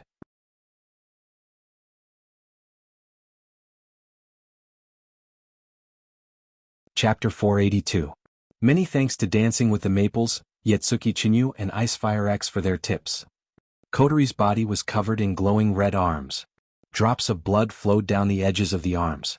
There were bloody holes all over Kotori's body. Without a doubt, Kotori was already riddled with holes. On the side, Toka, Yoshino, and Shina stared blankly at Kotori, who was covered in arms. Their faces were slightly pale and their delicate bodies were trembling. Yoshino's eyes were filled with tears and she closed them. Ha ha ha. Kwang San licked her lips and laughed crazily. She laughed until her shoulders shook. Ah, what a soft girl dying like this. How heartless, how heartless. Kurumi. Toka and Shina glared at Kwang San and struggled violently, trying to break free from the bindings. However, Toka was just an ordinary person and Shina had a serious gunshot wound. It was impossible for them to break free from Kwang San's bindings. Kurumi started laughing maniacally again. She laughed so hard that tears started welling up in her eyes. She didn't notice the mocking smile on Wu Yan's face as he stood in front of Kotori. Really? Suddenly, a cold voice came from under Kotori's lowered head, startling Toka and the others. It also made Kurumi, who was laughing wildly, freeze on the spot. Although I was mentally prepared, it still hurts to be stabbed by these disgusting arms. Kotori looked up from the glowing red arms and smiled at Kurumi. In the next moment, some blue flames that looked like will-o'-the-wisps suddenly ignited on Kotori's wounds. At the same time, the pale arms that were stabbed into Kotori's body burned into ashes. Meanwhile, the wounds on Kotori's body completely disappeared under the blue flames. What? Kurumi took 2 steps back and looked at the unscathed Kotori in shock. Her red and gold eyes were filled with disbelief. She didn't expect that the other party was also in existence with an immortal body. Kotori. Toka and the others breathed a sigh of relief and looked at the recovered Kotori with joy. Just a moment ago they thought Kotori would die just like that. Kotori smiled, her red eyes looked at the arms on Toka and the others. A cold light flashed in her eyes. She raised her hand and waved it at the arms. Flames spread towards the pale arms of 10 Fragrance and the others, igniting all of them. At this time, Kwang San regained her senses. She wanted to stop it, but it was too late. She could only watch as the bindings on 10 Fragrance and the others turned into ashes. That's great. 10 Fragrances and the others looked at the disappearing pale arm with joy and stood up from the ground. Wani-sama. Supporting his seriously injured body, Shina came to the side of the fainted Shirori and held her in his arms. Feeling that Shirori didn't suffer any injuries, he was relieved. Kurumi. Toka clenched her fists and stared at Kurumi with her amethyst eyes. How dare you keep pressing me down on the ground? How despicable. You all. Kurumi gritted her teeth and looked at the girls who were all out of danger. She became angry. Not only was she angry that the captives were freed, but she was also angry at her own carelessness. If she wasn't distracted, how could they be free from the shackles? Kurumi knew that this feast is coming to an end. No matter if Wu Yan and the others leave or continue fighting, she won't be the final winner. The situation is reversed, Kurumi. Wu Yan glanced at Kurumi and raised his hands. The other 2 sealing bracelets on his wrist lit up. Seal. Release. As the command to lift the seal sounded, Both Toka and Yoshino felt that the source of their spiritual power had returned to the sealing bracelet on their wrists. The familiar power of the elves had also begun to return. She clenched her fists and closed her eyes to feel the power in her body. She suddenly raised her hand and opened her eyes again. She let out a soft cry. Kamui spirit equipment? Toka at an Amarek. In the sky, a huge whirlpool suddenly appeared. All the clouds were sucked into the whirlpool and turned black and gray. At the center of the whirlpool, a purple-black flash of lightning descended and landed on 10 Incense's body. Under the lightning, Toka's clothes were all taken off. The lightning turned into light and attached to Toka's body. When the light dissipated, a purple ceremonial armor appeared on Toka's body. Sandalphon, 10 Incense stomped on the ground, and a purple light quickly spread into the ground. A ferocious crack appeared in the rock layer behind 10 Incense. As the purple light surged, the crack slowly shattered, and a golden throne flew out and stood behind 10 Incense. There was also a giant sword on the throne. She pulled out the giant sword. When the giant sword was pulled out, the golden throne disappeared. Toka stepped on the ground and swayed 2 steps. The giant sword in her hand pointed at Kurumi. Kamui spirit equipment? Toka, Elohim Sambin? A soft call came out of Bono's mouth. Bono closed its eyes and leaned back a little. A burst of cold air was emitted from Bono's body. It wantonly reverberated around Bono's body. A thin layer of ice formed on the ground. Under the cold air, Toka's clothes began to fall off, revealing her petite and cute body. The cold air turned into mist and flew to Toka's head. Droplets of water fell on Toka's body and turned into a layer of film. Finally, a green hooded cloak with rabbit ears and a furry ball appeared on Toka's body. Frozen puppet, Sadkiel. The 4th bunny stretched out a hand, raised it high above its head, and then smashed it on the ground. Following the 4th bunny's action, an intense cold light flashed from the ground. The cold light emerged from the ground, and a huge rabbit-shaped puppet appeared in front of the 4th bunny. For nimbly jumped onto the back of the rabbit-shaped puppet and inserted both hands into it. The eyes of the rabbit-shaped puppet suddenly lit up. It looked at Kurumi and breathed out cold air. Kamui spirit equipment? Toka, Elohim Jabor. Boom. A raging fire burned Kotori and wrapped around her body. Her clothes were instantly burned by the fire. She spread her arms like a phoenix spreading its wings and the fire turned into a feathery kimono.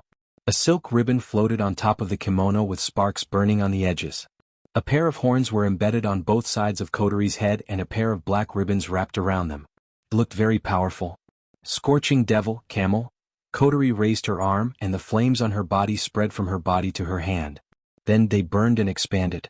After a while, when the flames dissipated, a huge black and red battle axe appeared in her hand.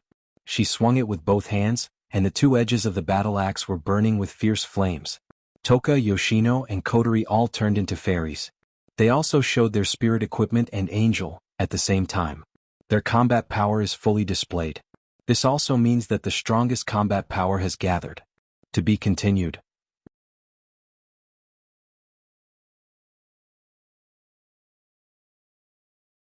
Chapter 483. Purple light, blue light, and red light shone from Toka, Yoshino, and Kotori, illuminating the entire battlefield. At this moment, even the air seemed to be dyed with colors.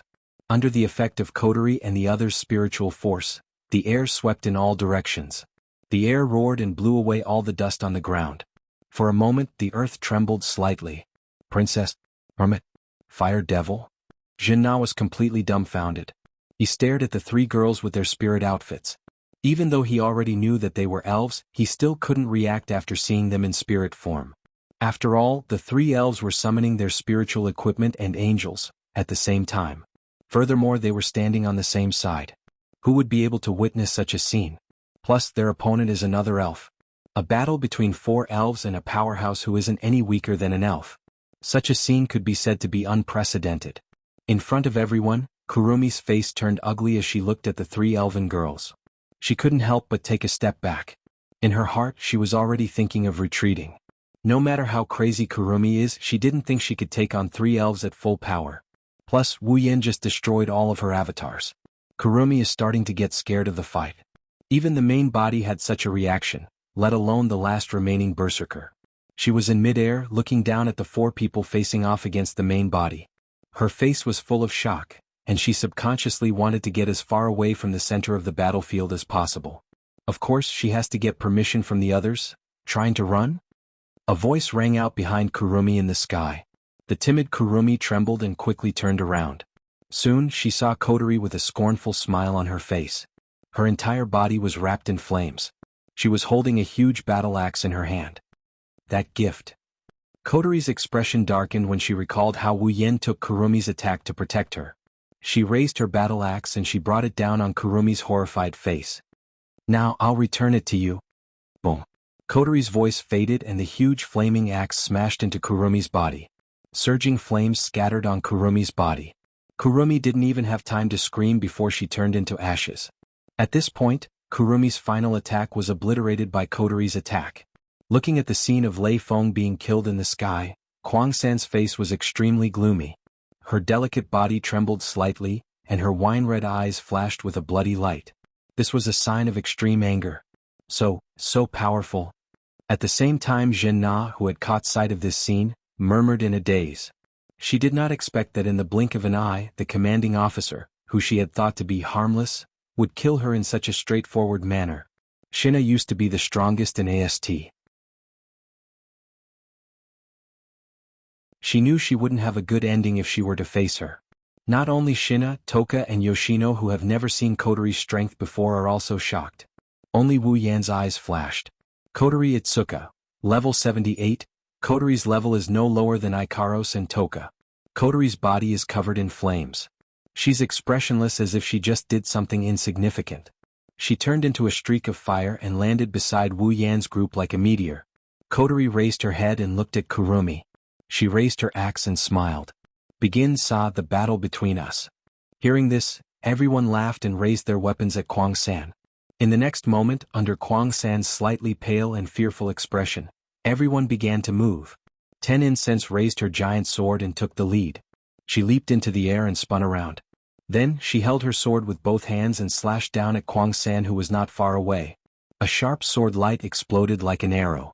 It shot out from the huge sword in 10 Fragrance's hand with a burst of ear-piercing whistling sound as it fell on the ground. The ground cracked inch by inch. The terrifying sword wave cut through the rock stratum and attacked Kwang-san. Before the sword wave reached her, the remaining power blew on Kwang-san's body. Her face changed as she realized the power of the sword wave. She didn't think much and screamed loudly. Zafkil. Aleph, a huge clock with an illusionary wheel appeared behind Kwang-san's back. Almost instantly, the golden clock in Kwang-san's left eye started to spin crazily. A black-red chi flow rolled out, turning into a black light bullet in the handgun, shooting into Kwang-san's body and accelerating his own time. Within a blink of an eye, he disappeared from where he was, dodging the incoming sword wave and reappearing not far away. However, the moment Kwang-san appeared, his expression changed once more. A blue-white stream of air shot over like a ray of light. The stream of air was even larger than Kwang-san's height. It brought a chill that made Kwang-san's hair stand on end. In an instant it arrived in front of Kwang-san. Kwang-san clenched his teeth and used all of his strength to dodge to the side. The blue and white airflow flashed past Kwang-san and hit the ground behind him. The ground immediately turned into ice, releasing cold air. Kwang-san didn't doubt that if this cold air hit him, he would be sealed in ice. This horrifying cold current was naturally the handiwork of the fourth Bono. Kurumi turned her head to look at Yoshino. At this time, Yoshino was controlling the rabbit puppet. He opened his mouth and spat out a cold airflow towards Kurumi. Damn. Kurumi angrily raised her head. She pointed her handguns at the huge clock behind her and the long rifle at the number 7. She absorbed the black and red airflow and shot it out. The black bullet collided with the airflow. It didn't cause any sound. The airflow was covered by a black transparent shield and stopped in midair. It couldn't move forward anymore. Seeing this scene, Yoshino slightly showed a trace of panic, which made Kurumi sneer again and again. Even if he is an elf, he is still a child in the end. Please leave here first. The long rifle pointed at the number 7. Black and red airflow flowed into the muzzle. Kurumi directly aimed at Yoshino and pulled the trigger without hesitation. Don't even think about it. When the black bullet was about to hit Yoshino, Toka's body flashed in front of Yoshino. She raised her greatsword high above her head and slashed down. The black bullet was shattered. What a hindrance. Kwang-san angrily glared at Ten Incense. Just as she was about to raise her spears again, a scorching aura flashed through every corner of the battlefield. The anger on Kwang-san's face froze. She jerked her head up to look. Then, a horrified expression crawled onto her face. Wu Yen and Kotori stood side by side in the sky. Their bodies were covered in flames as they stomped on the flames. Kotori raised her axe and the blade of the axe retracted into itself, turning it into a heavy cannon. At the same time, crimson spatial ripples appeared behind Wu Yen. A large amount of iron sand swarmed out and wrapped around the blazing red lotus. Soon an iron sand cannon was formed. In the next second, the two who were wrapped in flames raised their heavy cannons at the same time and pointed them at Kurumi.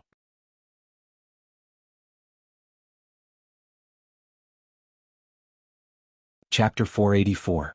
Everyone raised their heads to look at the sky. They were holding heavy cannons pointing at Kwang-san and Kwang-san. They were like fire spirits standing on a platform made of flames.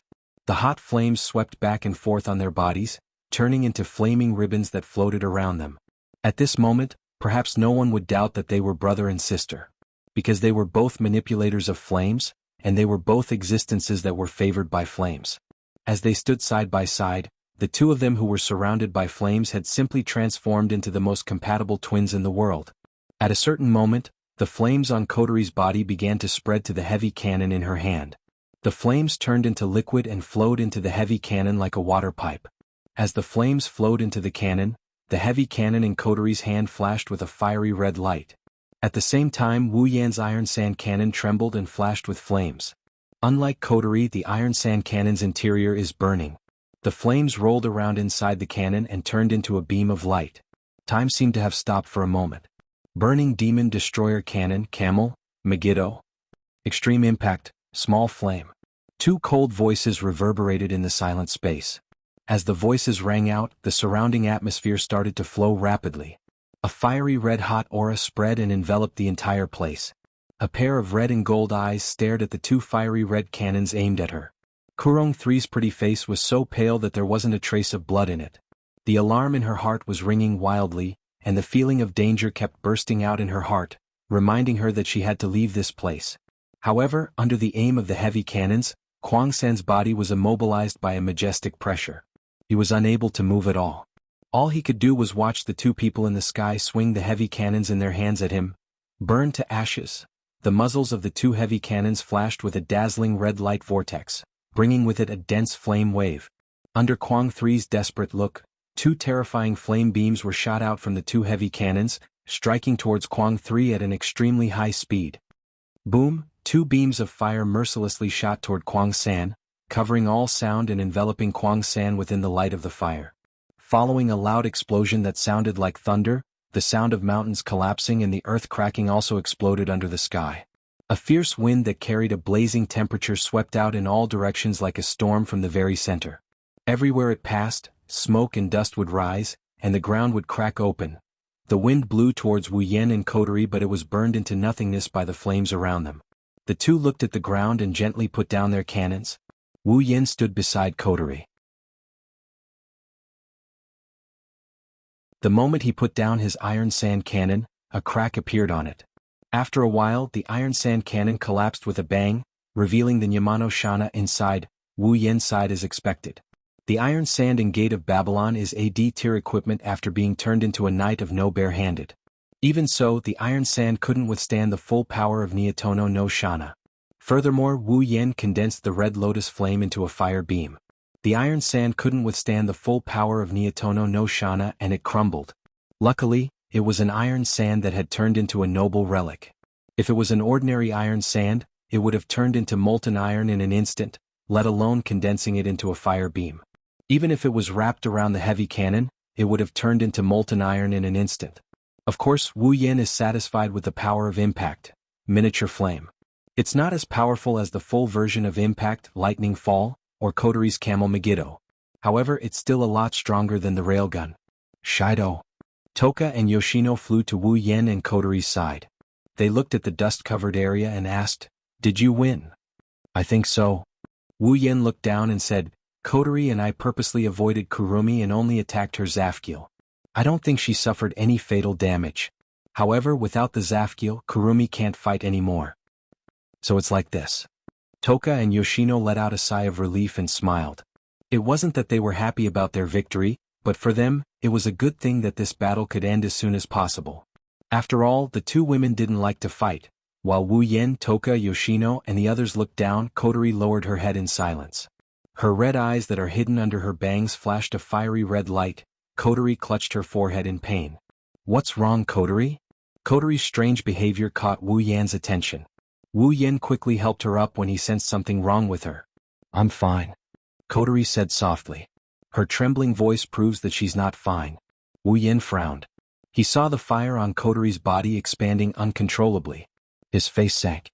Kotori, is your spiritual force going out of control? Spiritual force going out of control?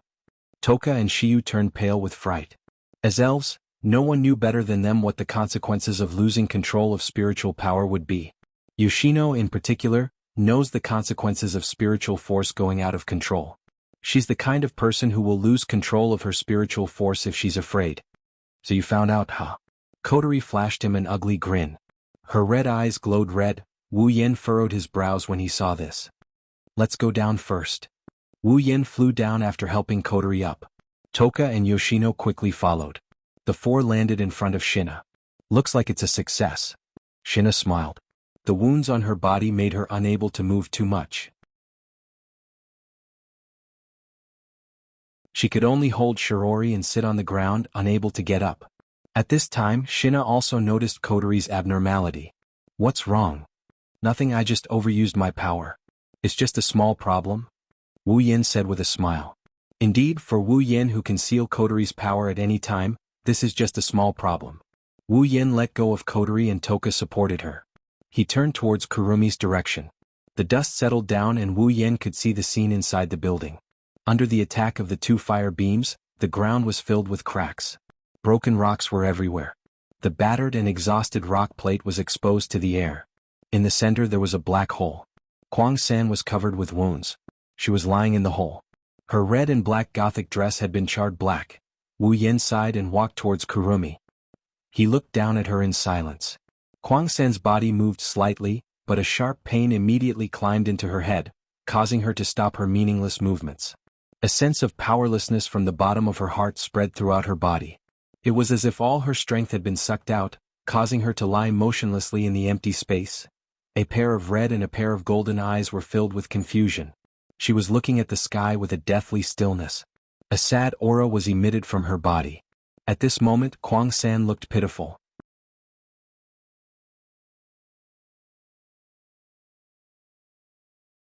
Chapter 485. Lying in the scorched hole, Kwang-san opened her eyes with different colors. She looked at the sky, the clouds, and the birds flying by. At this moment, Kwang-san was only at a loss. I lost. A pair of pupils slowly fluctuated. Although there was a smile on her face, there wasn't the slightest trace of a smile. Instead, it revealed a deathly stillness, proving Kwang-san's current state of mind. Looking at the distant sky, Kwang-san wanted to reach out her hand to grab something. However, she had already lost all her strength. She could only stifle this thought in her heart. Kwang-san couldn't help but laugh. Although her laughter was light, it wasn't hard to hear the sadness in it. It's over? Kwang-san murmured softly. Although her heart was filled with unwillingness and sadness, she also felt relieved as if a heavy burden had been lifted off her shoulders. Kwang-san didn't know what she was thinking at this time. After an unknown amount of time, a figure slowly appeared in Kwang-san's line of sight. When her multicolored eyes reflected the other party's face, a strange ripple appeared in her eyes. Ah! Kwang-san forced an ugly smile. She said with difficulty, "Come to admire the attitude of a loser? What a bad taste, what a bad taste." Hearing this, Wu Yan sighed. "Is that all you have to say about me?" Kwang-san laughed. Her laughter was incomparably sarcastic. "Do you think that if you bring me pain I will wake up? If that's the case, then I'll have to disappoint you." Kwang-san looked at the sky again. "I've never regretted anything I've done." "I thought so too. After all, although you look crazy, you're surprisingly persistent." Wu Yan shook his head with a wry smile and looked down at Kwang-san. "Do you want to listen to a story?" "A story?" Kwang-san stared at Wu Yan's wine-red eyes. Kwang-san stared straight at Wu Yan's wine-red eyes and said nothing. Wu Yan smiled and raised his head. He looked at the sky and softly told Kwang San the story in a slightly absent-minded tone. A long time ago, I don't know how many years ago, there was a girl. Her name was Artoria. Artoria was born in a time of war. Although she was a girl, she had a righteous heart. She longed to be a knight who could help the weak and help the people and the country. At that time, a very famous archmage, Merlin, once prophesied that one day, Artoria would pull out a sword specially used to select a king, the sword in the stone, and become the new king of Britain. By chance, Artoria was given the opportunity to come into contact with the sword in the stone. She was also given the opportunity to pull out the sword in the stone. When Artoria chose to pull out the sword in the stone, the great magician Merlin said something to her. If you pull out the sword in the stone, you will no longer be a human. When Artoria heard it, she did not hesitate to pull out the sword in the stone. She even abandoned her identity as a woman and disguised herself as a man. She became a king and led the people of her country. On that day, Artoria lost two identities. One was a woman, and the other was a human.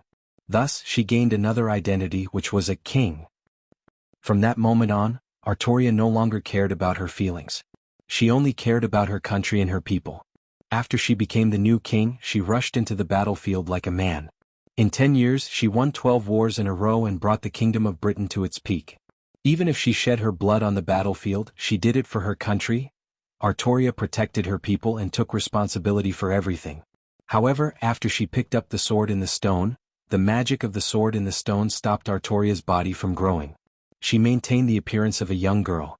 This caused the people to worry and distrust her. They even said that King Arthur didn't understand people's hearts. Finally, one day, many factors led to one cause. A battle began. In this battle, the people who stood in front of Artoria were her former subjects. In the end, the king died and so did his subjects. Kurumi couldn't help but frown. She glanced at Wu Yen coldly. So, this is your story? The story of the protagonist's death? Wu Yen glanced at Kurumi and ignored her. He continued, before Artoria died, she made a contract with the world and became a heroic spirit. She was going to participate in a war where she could get the Holy Grail as long as she won. After Artoria got the Holy Grail, she wanted to go back to the moment when she pulled out the sword in the stone. She wanted to stop herself from becoming a king, so that she could choose a new king, to protect her country. Kurumi's body trembled violently. Her eyes, which were filled with confusion and death, suddenly turned to Wu Yen. There was an unconcealable fluctuation in her eyes. Seeing the indescribable fluctuation in Kurumi's eyes, Wu Yen smiled bitterly and said, in order to fulfill her duty as a king, she gave up a lot of things. She fought for her country. Since she had such a will, even if she was destroyed in the end, why should she start over again? The king protected the country, but the country didn't protect the king. That's all. The end result was tragic, but there was no regret in the process. So why should she strive for perfection? There is no such thing as perfection in the world. In order to get one thing, she gave up a lot of things. Is it really necessary? Wu Yan's gaze pierced through Kurumi's face like lightning. It pierced through her heart. Kurumi, Artoria gave up so much to get a perfect result. What did she get in the end? Stop. Kurumi closed her eyes and murmured in a trembling voice. Even if the Holy Grail War was won and Artoria went back to the past and changed the future, would the result be the same? Stop. It was the same words, the same expression, but there was a trace of pleading in her voice. She gave up so many things. What about you? What did you give up to get a perfect result? Stop, stop. Her voice trembled even more, but the pleading was gone. It was replaced by a faint madness. Or are you saying that you have nothing left to give up, and that's why you chose this path? Stop it. Stop it. I told you to stop. Kurumi opened her bloodshot eyes and screamed at Wu Yen. But after she screamed, tears flowed out of her eyes. Tears streaked across her pale cheeks and dripped to the ground. She used all her remaining strength to shout at Wu Yen, yes. I was wrong. I was crazy. But I didn't do it. What else can I do? What am I living for in this world? My existence. What's the use of it? If what you lack is the meaning of your existence, I will give it to you now. Kurumi was stunned. Wu Yen bent down and wiped the tears off Kurumi's face. It was the same thing he did for the dead Kurumi in the zoo. Your existence is just for me. From now on you are mine. Without my permission you can't die. Kurumi stared at Wu Yan's smiling face. Her pupils fluctuated violently and then slowly became silent. Gradually she became absent-minded.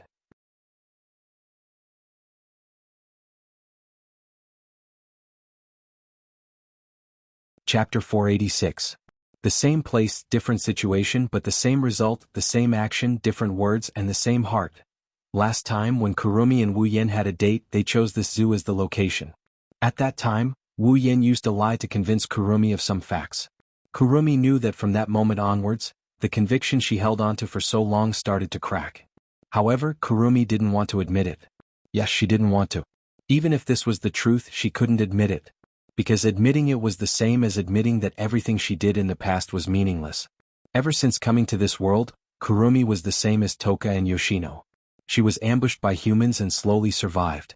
However, she wasn't as lucky as the other two. No one lent her a helping hand. In the end, Kurumi had to kill a human. Since then, killing had become Kwang-san's instinct. Kwang-san used killing to numb her nerves. She used killing to gain pleasure and the meaning of survival. In the end, in the endless slaughter, Kwang-san's heart became more and more damaged. In the end, he was riddled with holes and couldn't turn back. At this time, Kwang-san began to think. What was the meaning of his existence? In the end, Kurumi came to a conclusion. Her existence was meaningless because she didn't have a future. Since there was no future, she could only deny the past. Thus, Kurumi began to pursue the path of the past. However, the most ironic thing was that this path of pursuing the past was still achieved by killing people. Kurumi wanted to laugh. She did laugh, but it was enough to make people sad. Now, the path of pursuing the past was completely denied by Wu Yen. Kurumi couldn't help but go crazy. Since she had no future and no past, what was the meaning of her existence? Your existence is only for me. From now on you are mine. Without my permission you can't die. My existence is only for you. Kurumi absent-mindedly watched Wu Yen, who was gently wiping the tears off her cheeks. Her thoughts drifted back to that day when her doppelganger was killed by Chongang Shina. She hid in a corner and observed what happened after that. The man in front of her was also like this, wiping away the blood on her face when she was about to die. At that time he said, abandoning the past is always an escape. Only by facing the past and accepting it can you face the future. If you don't even have the courage to accept your past, then how can you walk towards the future? How could he change the past? Kwang-san would never forget that time when the man in front of her looked at her past and whispered, I really want to save you this time. Is it possible for me to be saved? Kurumi subconsciously said this sentence, which made Wu Yen, who was wiping her tears, pause. Sighing, Wu Yen showed a sly smile, stroked Kurumi's cheek and said with a smile, You can't refuse me. Kurumi's eyes flickered intensely. After a while she smiled. Ah la la la, you're actually imitating other people's words. How cunning? Wu Yen shrugged and shrugged. Who told you to be so overbearing in the past? I can't help it. If I don't act overbearing this once, I will lose my standing in front of you in the future. But if I remember correctly, Sherdao, you've refused me many times, so? Wu Yen looked at Kurumi with a smile. Don't try to refuse me. You're really overbearing. Kurumi smiled bitterly, but then she couldn't help but lick her lips, the corner of her mouth raised into an evil smile. But I don't hate it. Seeing Kurumi's signature smile, Wu Yan's body shook. He laughed dryly. He felt like he made a wrong decision. At this time in the distant sky, a large number of stars began to flicker. With a faint sound of breaking wind, it rang in the ears of everyone present, attracting everyone's attention. That is. Seeing this familiar scene, the people present looked at each other in dismay. Then they revealed a bitter smile at the same time. They're really like the police of the 21st century. They're either disrupting or cleaning things up. Wu Yen shook his head and laughed. He picked up Kurumi from the ground and walked to Kotori's side. The people from AST are here. Let's go back to Fraxinus first. Should we bring her along? Shina stood up with Toka's help. She looked at Kurumi in Wu Yan's arms and frowned. Well, Kurumi has lost her ability to fight back. It'll be easier to deal with her if we bring her back to Fraxinus. Wu Yen didn't seem worried at all. This made Shina feel helpless. Wu Yen looked at Kotori, who seemed to be in pain. He asked with concern, Kotori, are you all right? Kotori nodded with difficulty. She didn't say anything, of course. It's possible that she can't speak. Anyone with a discerning eye can tell she can't hold on much longer. Wu Yen quickly said, Kotori, hold on a little longer. I'll seal your soul force when we get back to Fraxinus. Wu Yen didn't wait for Kotori's reply. He spoke into the radio. Rain, teleport everyone back. With that said, an illusory light enveloped everyone. When the light faded away, Wu Yan and Ko disappeared from the spot as well. Everyone's vision blurred, and when they could see clearly again, they saw the teleportation device in Fraxinus. Kanazuki Kuhei and Murasame Rain also ran in from an automatic door and stood in front of everyone. "Everyone, are you alright?" Murasame Rain looked at everyone. She then looked at Kurumi in Wu Yan's arms with dark circles under her eyes. "Rain, take Kurumi, Shina, and Shirori to get treated." Wu Yan handed Kurumi over to Murasame Rain.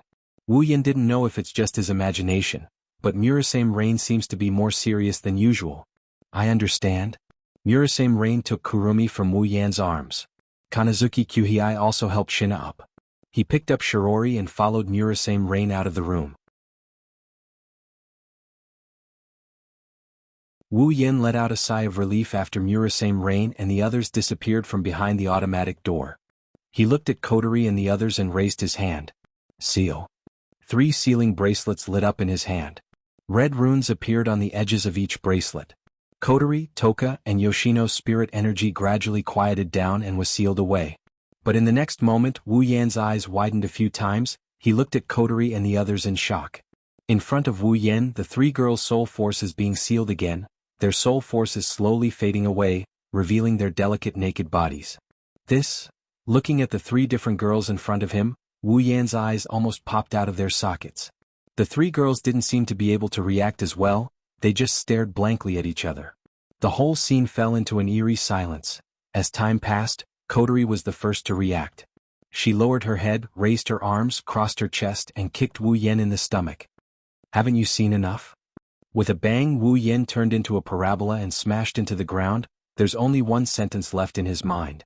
"Die without regrets, bird."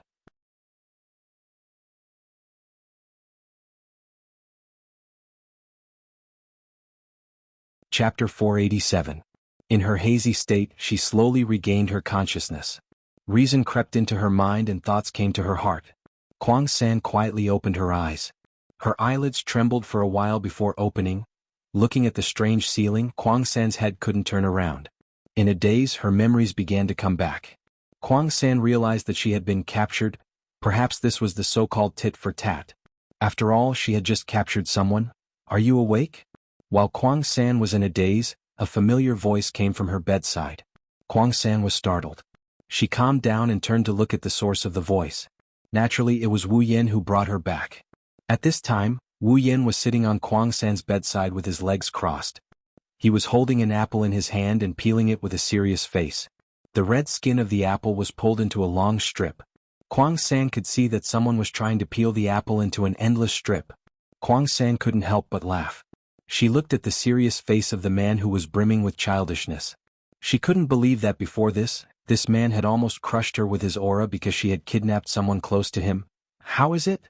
Do you feel uncomfortable anywhere?" Wu Yan didn't turn his head and asked. He focused on the apple in his hand.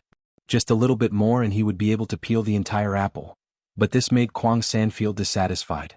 She pouted and said, It turns out that for a scholar, an apple is more important than someone else.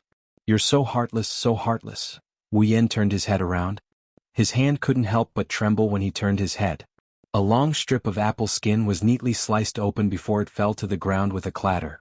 Only a tiny bit of skin remained on the apple. Wu Yan's face stiffened. He angrily glared at Kwang San, peeled off the last bit of skin from the apple, and threw it on a plate at the side. How could it be said it was very childish, so much so that the sickly girl couldn't help but laugh. Wu Yan rolled his eyes at Kwang San. He then looked at Kwang San and nodded. "Looks like your wounds have healed. As expected of an elf, your recovery ability is really strong. Era Shirdao, can I take it that you're making fun of me?" Kwang San narrowed her eyes and looked straight at Wu Yan's wine-red pupils. Speaking of recovery ability, Kwang San didn't think that her natural recovery ability could be compared with this guy who couldn't die. She didn't know who else could be compared with Wu Yan in terms of recovery ability. Of course, it wasn't a special ability. Wu Yan smiled embarrassedly, trying to evade the topic. "Since your wounds have healed, what do you plan to do?" Wu Yan's face turned serious as he looked at Kwang San. Although Kwang San had already given up on her obsession, maybe it was just a moment of hesitation. Maybe this time, Kwang San will start to be stubborn again. Hearing Wu Yan's words, Kuang San's smile slowly disappeared. She lowered her head and became silent. Wu Yan didn't say anything, he quietly waited for Kuang San's choice. For a moment the entire room fell into silence. After a long time, Wu Yan's heart began to feel a little nervous. Kuang San's voice slowly came from under her bangs, it echoed throughout the room. If I choose to continue to change the past, what will you do? Wu Yan stared blankly, his wine-red pupils swept towards Kuang San's face under her bangs. He said loudly, if you choose to continue to persist in a wrong idea, I will continue to beat you until the day you wake up. After that, the room fell into silence again. Kuang San kept her head down under her long bangs, her expression couldn't be seen clearly. Wu Yan could only see Kuang San's thin shoulders gently trembling, as if she was struggling with something, until a moment later, a sigh came from under Kuang San's bangs and passed into Wu Yan's ears. Kuang San raised her head with a signature evil smile on her face. With a sweet and tender voice she said to Wu Yan, then Sherdao, please advise me in the future. Wu Yan stared blankly for a moment, then he reacted with an ecstatic expression. Looking at Kuang San's evil smile for the first time, Wu Yan felt that her smile was so cute. He couldn't help but laugh out loud. After all, Kuang San was the most troublesome elf to deal with. Now that she finally acknowledged his existence, how could Wu Yan not be happy? One has to say Kurumi's change of heart is a rare occurrence. If Wu Yan and Kurumi's doppelganger didn't reveal their feelings to each other in the zoo, if Wu Yan didn't defeat Kurumi when she was at her craziest, if Wu Yan didn't empathize with her, if he didn't empathize with her, changing her mind would be harder than ascending the heavens. With a series of factors, plus the previous blow, Kuang San finally acknowledged him. From a certain point of view, Wu Yan's previous idea was correct. For Kuang San, words had completely lost their effect, and actions couldn't move her heart. Only pain could make her heart waver a little. At that time the right words would be useful. It can only be said that this was a rather tortuous experience for both Wu Yan and Kuang San. Wu Yan exchanged another pair of sealing bracelets from the system's item list. He handed the red bracelet to Kuang San. Since you know about 10 fragrance and the others, you should know the use of this bracelet, right? Kuang San took the sealing bracelet and stared at it. She seemed to be in a daze. She seemed to be reminiscing about something and she seemed to be in a daze. As long as I wear this sealing bracelet, everything about me will completely change. There will no longer be numbing killing, no longer have the obsession to prove my existence, no longer have the ignorance of abandoning the past, no longer have the confusion of the future path. Thinking of this, Kuang San couldn't help but feel a little tired and uncomfortable, but more than that, she felt relieved. At least she no longer had no sense of direction. Finally, Kuang San moved and put the red sealing bracelet on her hand. The next moment, the sealing bracelet automatically adjusted to a suitable size. The red bracelet matched Kuang San's blood-colored gothic dress very well, as if it was part of Kuang San's spiritual equipment. Following Wu Yan's joyful seal, the bracelet on Kuang San's hand emitted a light. Then, an inexplicable clear stream came out of the bracelet and flowed into Kuang San's body. The clear stream flowed everywhere in Kuang San's body. Wherever it passed, Kuang San's spiritual energy would follow the clear stream and rush towards the next source of spiritual energy. After an unknown amount of time, all of Kuang San's spiritual energy followed the clear stream. After bringing out all the elven energy, the clear stream stopped flowing. Then it drew an arc and surrounded all the elven energy like a cage, imprisoning all the elven energy. Kuang San could feel that after the spiritual energy was imprisoned, the clear stream shook violently and sank into the deepest part of her body with the imprisoned spiritual energy. Then a circle of red lines appeared on Wu Yan's sealing bracelet. At the same time, the gothic dress on Kuang San's body slowly disappeared under Kuang San's astonished expression, revealing her smooth and delicate body.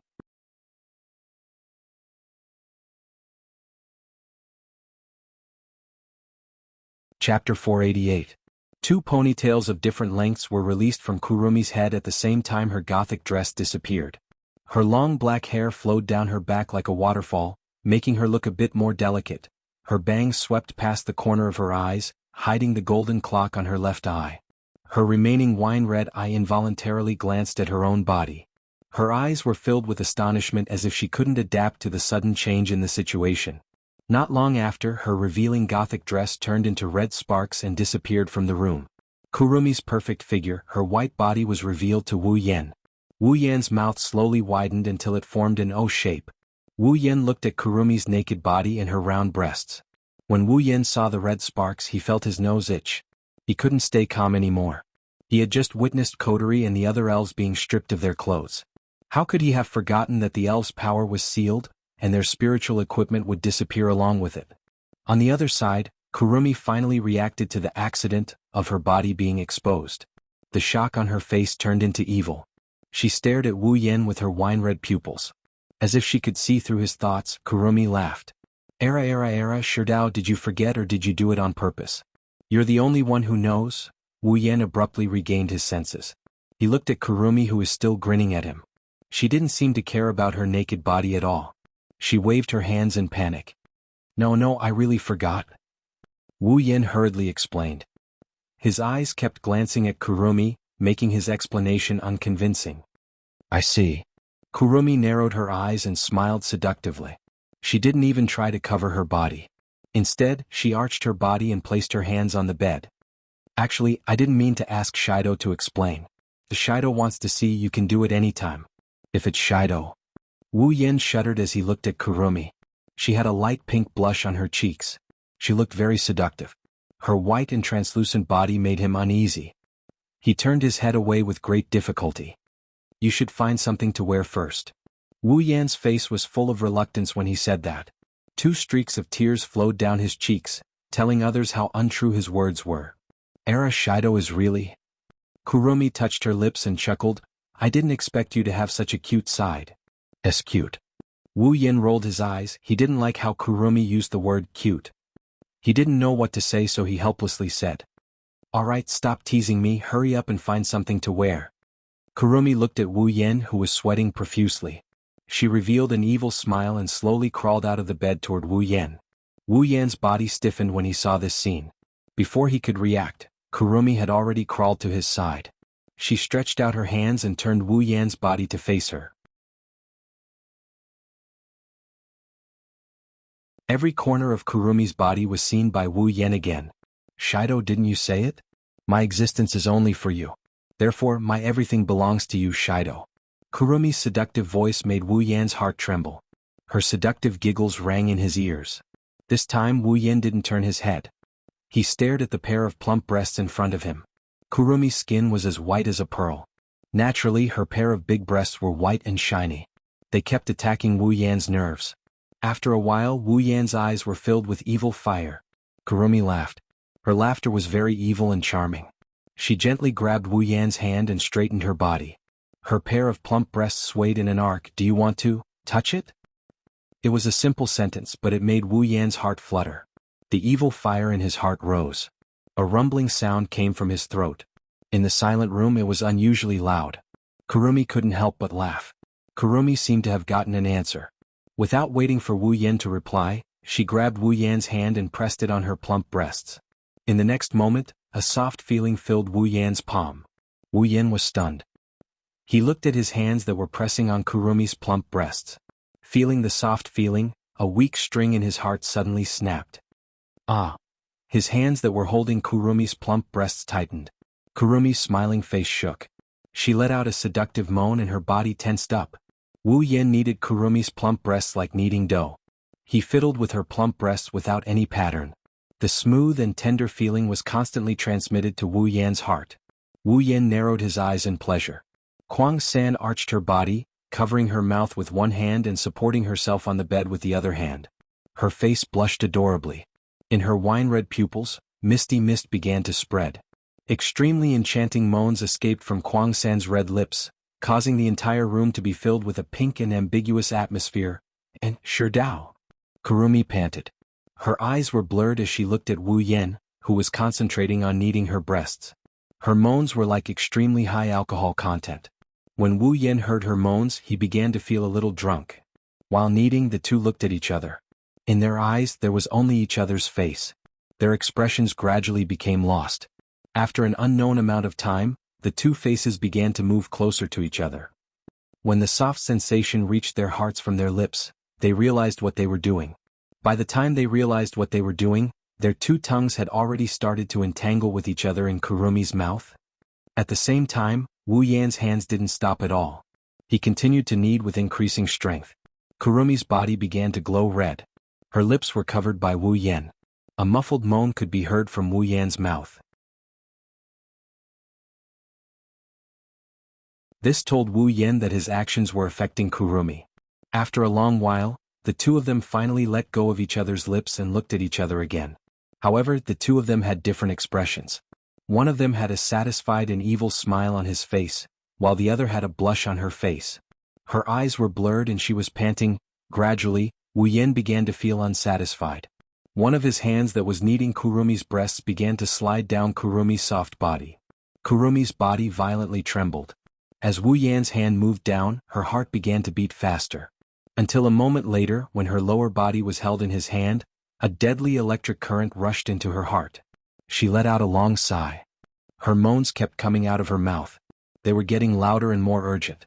Not long after, Kurumi was moaning in satisfaction. Her chest heaved up and down.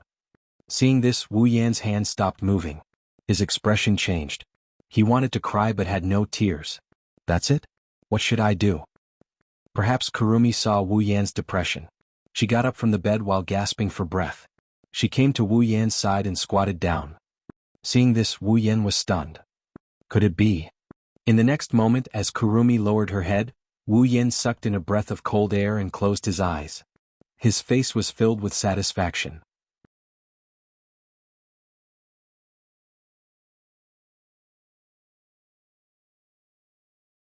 Chapter 489. A strong sense of excitement rushed into Wu Yan's mind. Wu Yan's face was full of satisfaction. He couldn't help but sigh. His heart was slightly excited. This was the first time someone was willing to do something like this for Wu Yan. In the past, no matter if it was the shy Kaisha-sama, the arrogant Railgun, the bold Jisama, or the obedient Ikaros, none of them were willing to do such a thing for Wu Yan.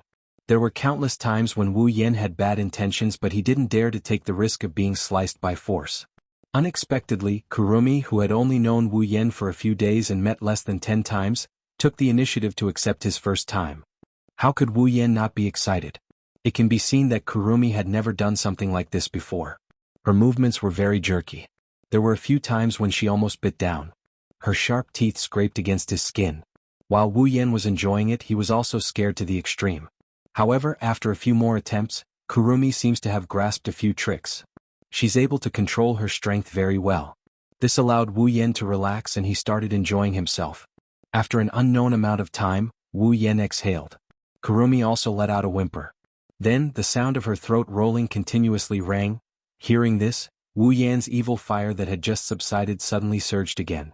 He began to pant heavily. His wine-red pupils emitted a wisp of fire. He abruptly stretched out his hands and picked up Kurumi, who was squatting under him. Ignoring her slightly flickering and panicked expression, he pulled her into his arms, hugged her waist and then fiercely pressed her down. After an almost inaudible sound, Kurumi's face paled. She raised her snow-white neck and showed a painful expression. However, in this pain there was also a strong sense of excitement and joy. She was indeed a sickly girl. She found joy in pain. She felt pain and joy at the same time. She was simply born to be a submissive. Although in terms of personality, Kurumi was more like a top. Of course, Wu Yan didn't dare to move now. Otherwise, even if Kurumi was happy, he wouldn't be able to get through it. Anyway, he had already settled in. What happened next was just a matter of time. The two hugged each other like this, quietly overlapping each other. After a long time, perhaps the pain had passed. Kurumi raised her head and looked at Wu Yan in a daze. She gasped and said, "Shirtao is really bad. He didn't get my consent. Didn't you say that everything is mine?" Wu Yan smiled slyly, making Kurumi a bit angry. But soon, Kurumi smiled and leaned against Wu Yan. She gently hugged Wu Yan. The soft flesh of her chest kept rubbing against Wu Yan. This made Wu Yan's lust rise a lot. She slowly straightened her body. The friction and pain made Kurumi's delicate body tremble. But she still propped herself up and then sat down again. Ugh! Kwang-san gasped for breath. Although her movements weren't big, this was already the maximum that the current Kwang-san could do. Pleasure and pain coexisted, causing her entire body to be powerless. However, she still unwaveringly persisted in her actions. Gradually, Kurumi seemed to have found the feeling. The pain gradually disappeared, leaving only the purest pleasure. Kurumi's originally pale face began to redden. Her undulating speed also increased. Her pair of large breasts swayed up and down with her movements, making Wu Yin feel a bit dizzy. Wu Yin naturally didn't stay idle. His two large hands reached towards Kurumi's chest and began to knead the most magical part of her body. This made Kurumi feel even more excited. She let out a sound that made people's blood boil. As time passed, Kurumi began to lose herself. She fell into an inexplicable pleasure. She couldn't distinguish the scene in front of her. There was only one thought left in her mind, and that was to move. The pink halo on her body became darker and darker. Gradually it turned red. At this moment, Kurumi seemed to be covered in a layer of red gauze. It added a bit of ambiguous atmosphere, making Wu Yin almost suffocate. Wave after wave of pleasure assaulted Kurong-san's nerves. She felt like she was flying into the clouds. The pleasure was surging like a tsunami, making Kurong-san moan tirelessly. She repeated the same movements. At a certain point, Kurumi let out a loud gasp. After another wave of pleasure, she finally reached the peak. She weakly laid on Wu Yan's body. Her face was bright red. Her mouth kept letting out soft moans. Her lips trembled as if she was kissing Wu Yan's chest. Her chest was violently moving up and down. Is it comfortable? After tidying up Kurumi's messy hair and kissing her cheek, Wu Yan smiled and said. His tone was very annoying. After all, he didn't move at all from the beginning. He let Kurumi do whatever she wanted. Her strength was almost exhausted. Kurumi opened her mouth as if she wanted to say something. However, when she opened her mouth, all that came out was gasping. She couldn't make any other sound. Seeing this, Wu Yan smiled again. He stood up and hugged Kurumi with both hands. Her whole body was on top of him. Such a violent movement made Kurumi moan. Maintaining this position, Wu Yan moved his body and quickly pounded Kurumi in his arms. Kurumi raised her head as if she was struck by lightning. She kept moaning and sweating. The pleasure stimulated Kurumi's mind. Her moans changed until they were nothing more than moans. Kurumi's mind is in a blur. She subconsciously wrapped her arms around Wu Yan's neck. She closed her eyes. She put all her work into her throat. Not long after, Kurumi reached the peak again. Her long sigh spread to every corner of the room. The 10-second-long moan made Kurumi use the last of her strength. She was like a pile of mud lying on top of Wu Yan. She only had the strength to open her mouth and moan. However, someone obviously didn't want to let Kurumi go. Ever since he came to this world of dating, Wu Yan hasn't enjoyed this kind of treatment except for the occasional flirting with Kotori and that time in the hot spring. Wu Yan has no less than 10 wives, but this time, not even one came with him. At home, Kotori can't do it openly because Shirori is there. In addition, Kotori's sister Mode hasn't appeared for a long time. Wu Yan didn't dare to go to Kotori. As for Toka, she looks like she's easy to push down. However, looking at her innocent and romantic look, Wu Yan didn't have the guts to do it. As for Yoshino, forget it, she's cute but pushing her would be a lot of pressure. Thus, Wu Yan can only look on helplessly as the cute girls jumped up and down in front of him. None of them managed to get a bite. How could Wu Yan, who used to play pop-up games with his wives every day, endure this? If this goes on, he'll get sick. Now that Kurumi delivered herself to his door, he'll feel sorry for the heavens if he doesn't do it. His eyes burning with lust, Wu Yan pushed Kurumi down on the bed and turned her body to lie in front of him. Wu Yan got on top of Kurumi's back and started to move impatiently. Not long after, Kwang-san's moans once again resounded through the entire room.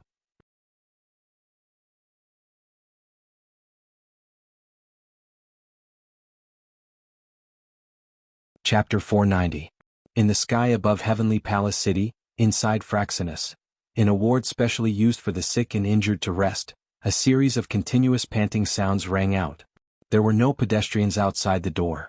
Even if there were pedestrians, unless they completely pressed their ears to the door, they would not be able to hear anything.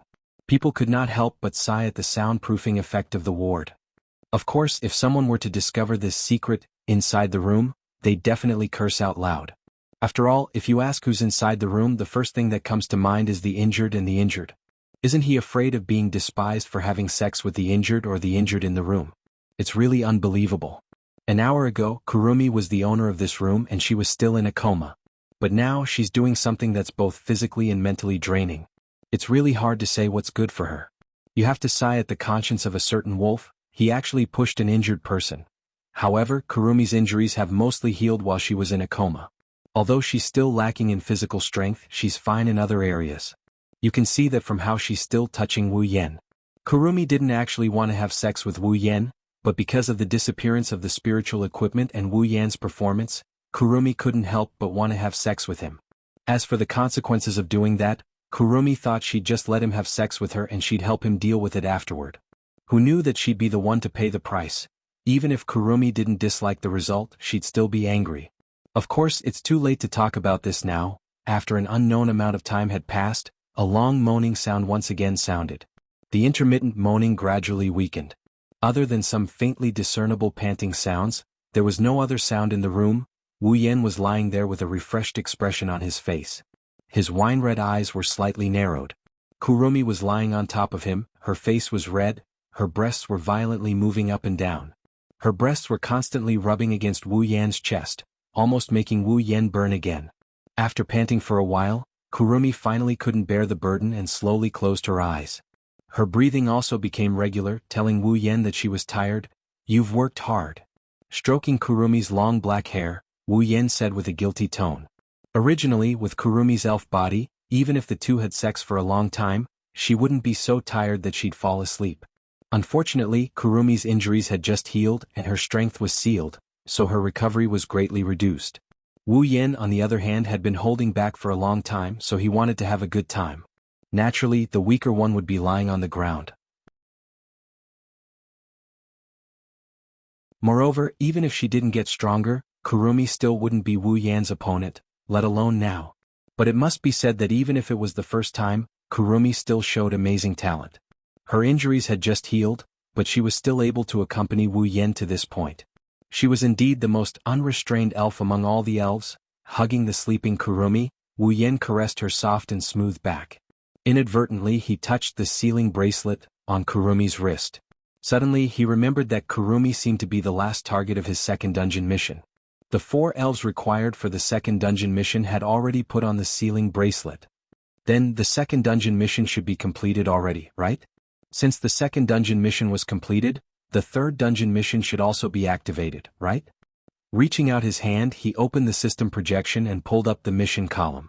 Sure enough, the second dungeon mission had already been completed. The third dungeon mission had also been activated. Dungeon World, Date Battle. Dungeon Mission, Collect. Mission 1. Materialize the spatial earthquake phenomenon that occurred all over the world and collect it. Current progress, October 10th, completed. Quest reward, 50,000 equipment points, item points, ability points, summoning points. Mission 2. Use the Ring of Sealing to seal the elven powers of storyline characters Yuso Toho Yoshino, Tokusaki Kurumi, and Itsuka Kotori. Completed. Quest reward. Any 2 pieces of equipment below level B will be upgraded by 1 level, excluding level B and Gate of Babylon. Mission 3. Use the ability of The Night Never Dies by bare hands to turn Ladataskar's airship, Fraxinus, into a relic and store it in the Gate of Babylon. Quest reward. Level up by 1. When the content of the third mission appeared in front of Wu Yan's eyes, Wu Yan's finger, which was pointing at the system's projection, trembled and almost poked into Kurisu's mouth. His wine-red pupils widened as he repeatedly cursed in his heart. Using the ability of Knights Never Die by bare hands to turn Ladataskar's airship, Fraxinus, into a relic? You want to keep it in the Gate of Babylon? Kotori will chop me into pieces. Wu Yan's lips trembled in anger as he looked at the third mission again. After making sure he wasn't mistaken, Wu Yan couldn't bear to look at it anymore. Fraxinus was the base of Ladataskar. Not only did it possess the most advanced technology in Ladataskar, it also had a specialized elven analysis system. If Fraxinus disappeared one day, Ladataskar would basically be disbanded. Yet, under such circumstances, she still wanted him to turn Fraxinus into a relic? Wasn't that the same as making an enemy out of Ladataskar?